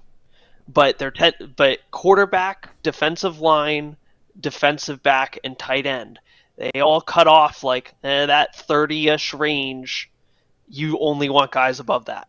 Right. There's no point in lineup to have those guys. You're not going to be able to pick when they start, you know? But linebacker is kind of like the defensive running back and wide receiver. If you just need to grab extra depth somewhere, you can grab it in linebacker. Right. And so you can see that it follows along with them. And so if you're looking at this from a lineup lens, like, yeah, you want those top tier guys, and you can see how there's that sharper drop off at the beginning. Like, it doesn't stay high, especially for those offensive positions, like it did when it was the best ball league. But once you get into it, there's two clear groups. There's scarcity at quarterback, defensive line, defensive back, and tight end. And there's not scarcity of running back, wide receiver, and linebacker. Yep. So when you're focusing your draft, focus it on those scarce positions, and then pick up the ones that have the depth later. Yep. And you can even see, even though, like, okay, if you can find, like, if you found a way to get the top 2-3 running backs, obviously massive. The problem is picking those year in and year out is very, very hard in lineup, right? So the reality is there's not a tremendous amount of difference. Like if you had 3 of the top 12 versus the top 3, like versus what you could apply that to earlier here, like you're talking about at tight end or quarterback where it's more scarce. Yep. That was eye-opening right there, when you can make the exact same league and just change the settings. And you know how much it differs and how you'd build out your roster. Which is good, because we've always just talked about it in theory, or just how we've played the game and just kind of what we felt. Right. Wasn't anything concrete. And then you do it on, I mean, this league is crazy in juice scoring, but I would imagine if you do it for just about any best ball league we have, Adam, make it identical and change it to lineup, you'd go, exactly what I thought. I'm going to load up at, in a best ball league, I'm loading up at wide receiver, and I'm putting most of my concentrated asset at running back into the elite ones, and I really don't give a shit about those RB2s, those RB2s on their team, those RB3s, those practice squad type running backs. I don't want those dudes on my team. I'd rather have a wide receiver 4. I'd rather have a wide receiver 5 on an NFL offense that's going to be active on game day every single week and have the possibility of taking one catch for 50 yards and a touchdown because they could make my lineup, versus a lineup league where you go, I don't want any of those wide receivers because I'm never going to start them and feel good about it. Whereas these running backs on a given week, I may know their role. I may know the fact that they're going to get 50% of the snaps just because of injury and there's nobody else there, and I would be able to put them in my lineup. So, and that's one of the things. That's one of the things that I want to mention, and Scott's talked about this, and I think it's a big deal at running back especially, right? So you may carry a running back for a while that does not have great WoRP, but the thing about WoRP, especially as you go later, is in lineup, and so different than best ball, is like their WoRP end of the year doesn't necessarily matter if you're having a plethora with the idea of spot starting, right? So like if someone has a 0.5 WoRP, or even let's even say it's lower, like let's go back here. Let's go down to like, okay, Kareem Hunt was 0.11, but if you rostered a bunch of those types, the WoRP for the year doesn't matter. It's essentially if you were to run the weeks where you started them, where they were the viable player, that would show you, and we don't have enough time to do that now, but like that's how different it is in lineup, where this graph's already telling you outside of the elite ones, it kind of really tapers off to even. But if you could project when they're going to start and put ones that are going to start in, that's where you win that position big time in lineup versus in best ball. So one piece I wanted to mention there. All right, Koopa, anything specific you want to get to on this WoRP? Because we do need to get over to the Let's jump over to the simulator. All right. I think we've talked about WoRP enough. Cool. Wow, that took a lot for you because I know how much you love WoRP, right? Oh man, that's like saying I've talked about Trey Lance. I'm also knowing that anybody watching this, you've been thinking about WoRP for an hour and a half. You're gonna need a break and come back to it. Speaking of which, if anyone is here joined late, make sure you put down in the live chat #shithoodie so that you have a chance to be entered into the giveaway. If you do want that, if you're gonna sit here and listen to us rant about WoRP for an hour and a half, at least have a chance to win the hoodie. Is it what Wolf of Wall Street, Matthew McConaughey's character? High frequency mustard yes, shit. Mustard. Exactly. All right, dude. Let's talk about this, man. Yeah. So, just for fun, I love this simulator. By the way, I love this, man. Change the league to the IDP League. Okay. And then run that one. Team defense, stand up. Right here. Let's go, boy. Do you want to run? You want 100 sims or change it? Do 100 and so we can talk about it a little bit while it goes. Okay, cool. So this league simulator, the way it works is it looks at the previous years of years scoring, and it says, all right, defensive. This is a defense league, so. Defensive end number 1 scored on average this number of points, and it varied by this amount. And then defensive end number 2 scored this many points, varied by this amount. Quarterback 1 scored this many points, varied by this amount. And it builds a model for each number at each position. Then what it does is it goes through and it calculates an example like, hey, how many points is each number at each position going to score over the course of this week? And then it uses the Fantasy Pros expert consensus rankings for redraft and maps your players to each of those. So expert consensus rankings, Mahomes is number 1, Allen is number 2, Hurts is number 3. It maps them to quarterback 1, quarterback 2, quarterback 3. And it does that for every single position. And then it looks at all the rosters of every team in your league. And it goes, all right, this owner owns Patrick Mahomes, and they also own Devonta Smith. They own Nick Bosa. And it sticks those points onto your team to build out, here's your team, here's our example points that they scored. And then it just calculates how much you scored that week. And it looks at your opponent and goes, how many points did they score this week? And it determines, did they win? Did they lose? Did they tie? And comes up at the end of the entire season, spits out a full example standings when this is done in a minute of, hey, this is your win-loss tie, this is your points force, this is your max points force, all sorts of things like that it's an example across 100 different leagues of what was the average result. So here it is. Now we're looking at this one. So you can see that looking at this, I don't know whether Brady's in the chat, but it looks like his team is the team to beat in this league. Right. Because clearly he's 3 wins is a lot too. Yes. And you just look at his points for. He's scoring 700 more points than the next average team. Right. And so this can help give you an idea of, hey, who's good and who's not. And so you can look down at the bottom. You're like, hey, I know this Raptor 1523 guy. Who's that? Maybe I can make him think that his team is good because he doesn't know how this team is, and I can try to convince him to sell me his first, and I'll give him some like junk that's not going to make a huge difference, and I'll end up with the 105 next year because he's not going to make the playoffs. Yeah, no, that's the main. That was one of the things I thought early of looking over, because if you run this sim 100 times, right? Like, it's going to take in variance to a high degree just based on the number of simulations. So, like if you're telling me in 100 sims that this Raptor 15 is guaranteed to be a top 3 pick, I think I want that pick. Well, and what's fun is whether I'm betting against them or not. Now jump over to that wins tab.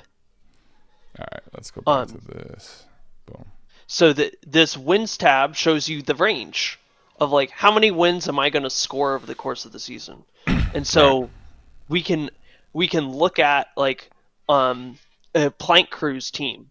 It's actually kind of weighted if he's got a minimum number of wins of 6. Speaking more of or which, less. let's put him on the screen, man. He wants a shit hoodie. Let's Yeah. talk about his team, though. But his team has the potential to overperform. Right. It's not as likely that it's going to underperform. Correct. Compared to overperforming that average 6 number. So we can take that into an account of like, yeah, his average is 6, but he's got a shot at being a little better. Yep. Whereas, you know what? Real quick, I wanted to ask you this already, so I'm going to do it live here. So the wins, like, right, I was the clear 3. All of a sudden, Stinsy's at 3 when I look at wins based on this. So can you talk about how the difference is with my team versus standings versus wins for everyone here?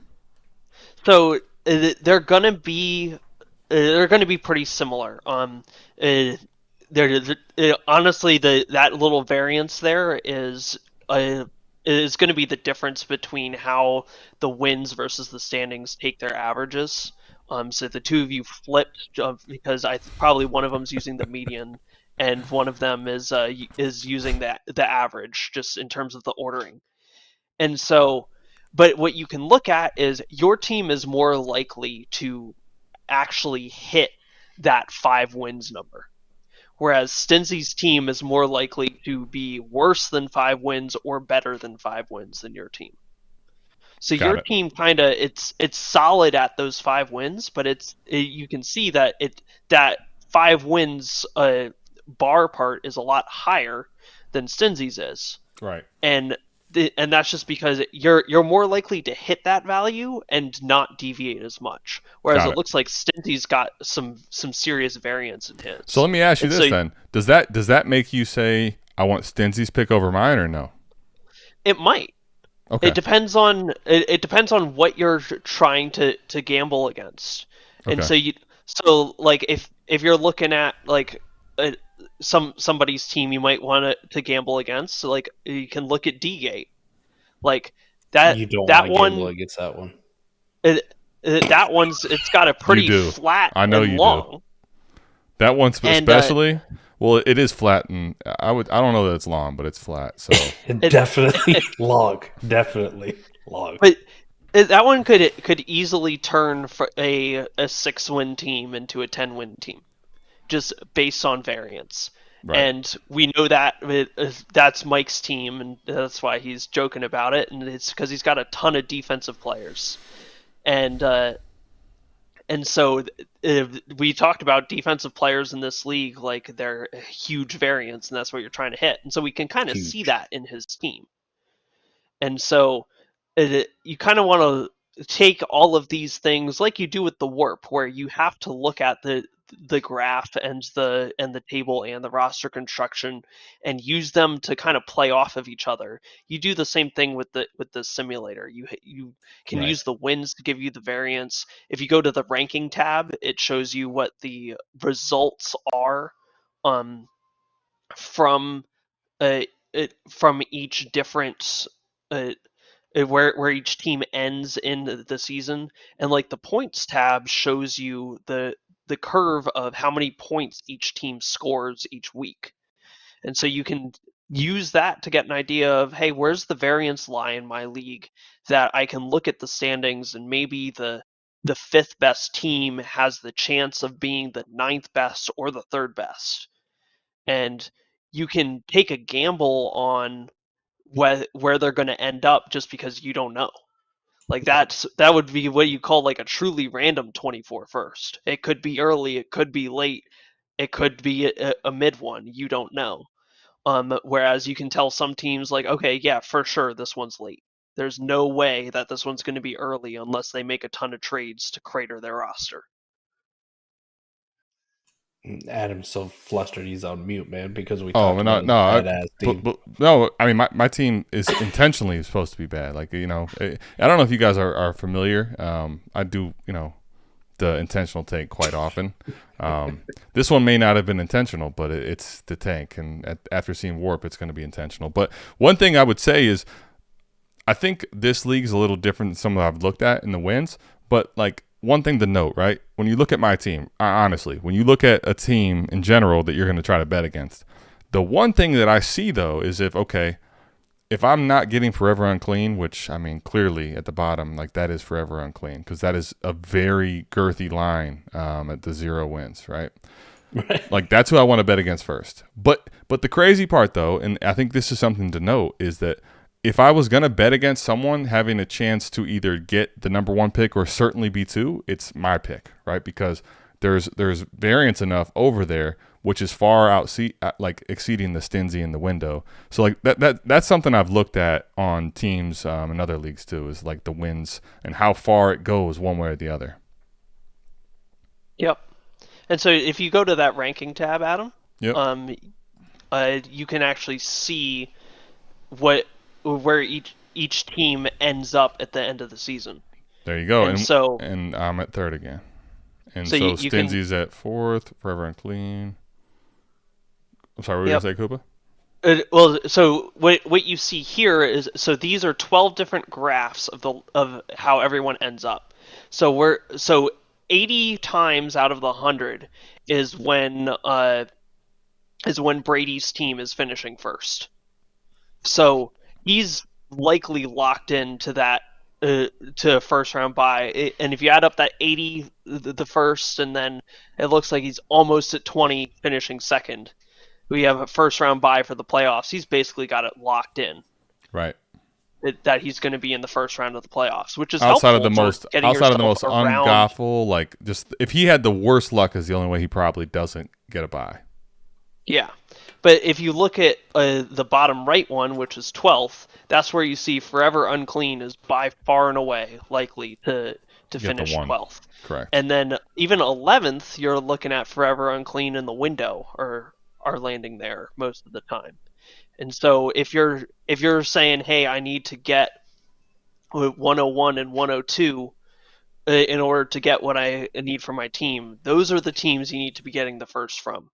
If you try and go get Adam's pick, it's not really showing up. He's 3rd from the right in those charts, and you can see how tiny that is. It's very rare that his team is ending up 101 or 102. So that's not the one that you want to be trying to get. Good information. Great information. Man, I love this tool. I do too. There's so much. There's so many things about it too, today. I made a trade today based off of this tool. Right.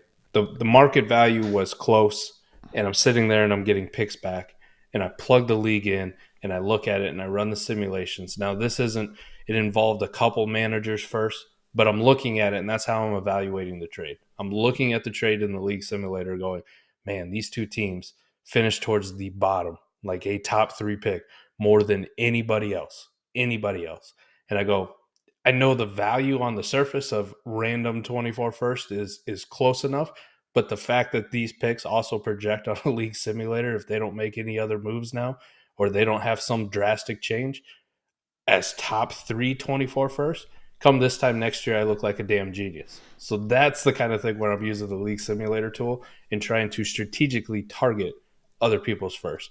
And it's not just the random ones where I'm looking at the roster going, okay, it has some holes. I'm still going to do that anyways. I'm going to look at your quarterback situation. I'm going to look at whatever the league settings are. Maybe they can't keep up at tight end. Maybe they're a very old and fragile roster with a lot of guys who have injuries. But the league simulator kind of also cuts through the bullshit in my personal bias that I have when looking at a team. And I go, all right, the data does show, damn, you really zoomed in on that. The data does show that this team is god-awful most of the time. And if it's a high percentage like you were just talking where they're predominantly the big graph and even the ones that are close to them are minute and dwarfed, that's the one I want to bet on and get there first. Yep. I think the other thing too is I want to say this because Moose Knuckle says crazy useful tool, and I think one of the things for me that there's so much in here, and honestly, we're still like building out things that we want to incorporate in with this and make like adjacent with it, and we have some stuff to talk about in the future. But like one thing for me is like Mike already talked about how we have biases and this and that, and I think in a portfolio, like if you play in, let's say, like I'd say even starting at 3 leagues and higher, but obviously the more you play in, one thing that happens, right? So like the auto accept trade block, let's say, or let's say you're talking about just looking at an offer in a league and you're in a bunch of leagues. I would hope you go look at the settings and your team and all that beforehand, but there's probably people that are like, listen, if you give me a 24 first for Dalton Kincaid, I'm moving, right? Like it's just what I want to do. But the great part about this is, like, if you just run this for the league, it might even show you real quick, like, okay, this is a 2 tight end league. You can look at roster construction. You can look at, the WoRP and be like, oh, I don't know that actually in this league is one where I want to sell for the 24 first. And maybe you don't end up making a deal that you would normally do based on a portfolio because this specific league is different than 90% of your leagues, right? Like that's, I think, the main thing for me where it's like, okay, how do I make sure that I'm not making the stupid mistakes? Because we talk about all the time, if you make a bunch of trades and it's 60% you get right, you're probably still ahead. But what if you could eliminate the really dumb ones that you did? Just on the surface of like, I think this makes sense, but then you look at the WoRP and you're like, why the hell did I take this defensive player, especially defensive back, in that league when that's not a position I care about, right? Like you can probably eliminate things in your leagues that you don't even realize are happening and you could get exploited by. So that for me is one of the biggest things is some of your leagues, I think we don't even know, playing in big portfolios, how different they are league to league. This shows it very clearly. Shows it very, very clearly. Love it, man.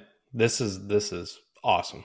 You combine these two, and this has really, in the last couple of weeks, the more and more I sit and play with it, and I still need to go in depth because you touched on it, Adam. I'm a degenerate, and I have way too many leagues, but I need to sit down. And I heard Scott talk about this too on his Destination Dynasty pod, where it's you sit down and you take the time to go through each individual one, and you can find somewhere, whether it's through WoRP, whether it's through the League Simulator, whether it's through a combination of two, where you can get massive advantages over people who don't use this, don't have access, and just go, I like this guy better than I like this guy. Right. Well, good on you. Good on you. We're wrong about players all the time. We got a damn YouTube banner full of our wrongs from last year. If you need an example of it, right? We got one hit out of all of them. The rest of them, junk. Junk. 1,000%. And like that goes to show sometimes, your name bias, it's almost even more defined here. Like, don't do it, man. Don't lean in too much to names, especially in a portfolio. Like if you're in a couple leagues, fine. You have your guy you want to root for and you're in, and it's in a, he's in a tier similar, fine, stay with him. But when you're in a portfolio, like a bigger one, the bigger it gets, look at your league differences and look at edges you can win on. Because here's the thing, if people don't have this, I mean, literally Mike and I look at leagues all the time. Koopa does too. Without this tool, we wouldn't even know some of the stuff that this tool's shown us. Like, Mike, we talked about when you made that league for the shit IDP that was so clearly showing different lines. You're like, hey, I'll take the defensive ends early. And knowing what you see there, it's not that you wouldn't, but like you still want to prioritize the other quarterbacks, right? Yes. Or different. Right. That's shown clearly, and it's defined by data. So it's not even a bias, right? Like that's what this tool does. When we did that one, South Harmon Dynasty Degenerates, which Cooper's in, which he gave us the WoRP tool. He gave us the graphs. And I still didn't bother to look at him. And he's out here, and we're in the startup, and I'm making fun of him. Like, what kind of guy in this day and age in January takes 7 running backs? What's wrong with this guy? Like, what is wrong with him? Now, your Geno Smith pick is still horrible. But anyways, that's besides the fact. But I wouldn't have made fun of him for all the running backs if I actually would have paid attention to what we had already. But now this is readily accessible. It's clean. It's easy to use. Hopefully this has explained a lot of things. I mean, we can we can do show after show after show on WoRP, right? There's so many good things to talk to and so many good ways that I want to apply it. And like I said, today, sat down at work, looking through trades and go, oh, let me use this. Let me see what WoRP says about this. Okay, I know the positional kind of strengths, right? It's not predictive, but I can get a range of players like we were talking about. Let me plug it into the league simulator and see if this trade will actually work. Like, is this something I want to bet against? And I look at it and I go, the data tells me, yeah, 80% wise, you should be making this bet all the time. Okay. I don't care how I feel about the player I'm trading away. It's fair or close enough value, but the bet says I have an 80% chance to look like a damn genius come this time next year, and I only have a 20% chance to not look like a genius. And those are odds in the dynasty space in fantasy football, Adam. I will take all the time. We talk about when we do trades, you just got to win 60%, right? You just got to win 60%. It's just a process. You can have a bad one, but as long as you're staying in the profit as best you can, at the end of the year in a dynasty cycle at 5 years in a league, you're going to be money ahead. And this is something that can keep you money ahead and actually maximize profit when other people don't think that you're maximizing profit, which is awesome because in this day and age of us doing trade shows, right? Destination Devi, we got all these smart people in the space, all these content creators who are giving you this all the time. You need to find one more thing to kind of take it up a notch, right? To find that next advantage. So if you're still one of those people who are sitting there going, I just like player A better than player B, and you're not applying some of these tools or some of these process plays, you're going to get left behind. Like you're not, it's kind of like the guy who plays the stock market all the time, Adam, and just thinks they can always pick winners. Yeah. Eventually your luck runs out and somebody who's got some data to back it up is the one out there kicking your ass all the time and making lots of money while you're going, damn, I really thought Shiba was going to hit. I'm guilty. Well, guilty. And you could see. I was going to say, go ahead. The fun thing you can do is you can still say, hey, I believe in this player. Right. Like we've joked about it a couple times. I believe in Geno Smith. I believe Geno Smith is probably going to be somewhere in the quarterback 12 to 15 range. Now, that might be a little high compared to where some other people think he's going to land, but pull up your league. Where does quarterback 12 to 15 land you? In that first league that we were looking at, where quarterback 5 through 20 are all the same, that might be the league where I go grab myself a couple Geno Smiths because he's really cheap compared to everyone else. But if I'm looking at a league where there's a really sharp line, now that's a league that maybe I'm not going to go grab him because he's not going to give me an equal advantage to being able to go and pay up for like a Trevor Lawrence or somebody in that range where they're for sure going to be a solid guy. No, for sure. And that's the thing too. I think there's been a lot of discussion about WoRP in the last year or so. And then the tool recently, since we've dropped the website, I think has garnered some buzz. And I think I did not expect this to go almost 2 hours. It's going to be 2 hours by the time we close out of here. So what I will say is this. The reason this is so long, and if you're watching this all the way through, and I hope you have stuck with this from the beginning to the end, it'll show you a lot of the things that you can utilize it for, and it's beneficial to do and gives you edges. Like if you just didn't watch this and you bought the WoRP tool and you thought, I'm going to use this to pick players, go look at historical data, which you can do, and see that like just picking players based on WoRP in a season is a bad bet. Right? Like that would not be something to utilize this tool for. And I think that's why we did such a long discussion on things that make sense to do and things that are like if you just utilized it in a basic form of, okay, like I'm going to draft every player in Dynasty based on WoRP last year. That's a very quickly losing bet. So I hope this was useful for everybody here. If you're not currently subscribed, I would strongly suggest it. Give it a try for a month. If you don't, find it useful, if you're not in enough leagues, you can drop it after a month. But like, give it a try. And I think the other thing that's crazy about this too, when you think about this, the last point I'll make is obviously this is stagnant information until the season starts. But one thing I think is crazy big, leagues you're already in, you can see this. But like if you get in a startup, immediately the first thing I used to do was look at the scoring settings. Now the first thing I'm going to do every time I'm in a new startup is go to this because it's different.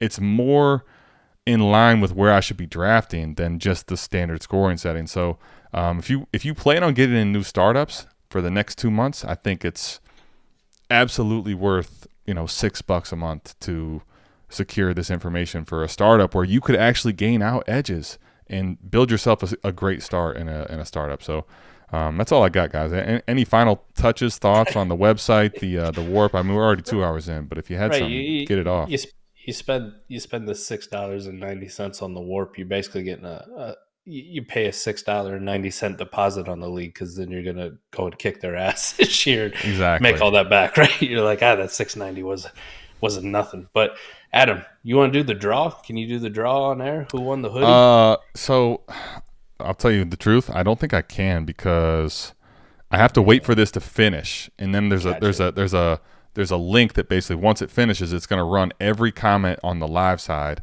But I will tell you, I'll drop it in the post on here. I'll drop it in my Discord and on Twitter who won. I'll run it so that everyone can see who won the shit hoodie. Last chance, everybody. Before we sign off, you got to put in there shit hoodie. I saw a bunch of people do it. If you haven't done it, that's the way that you can win the hoodie. I can promise you someone's getting the hoodie.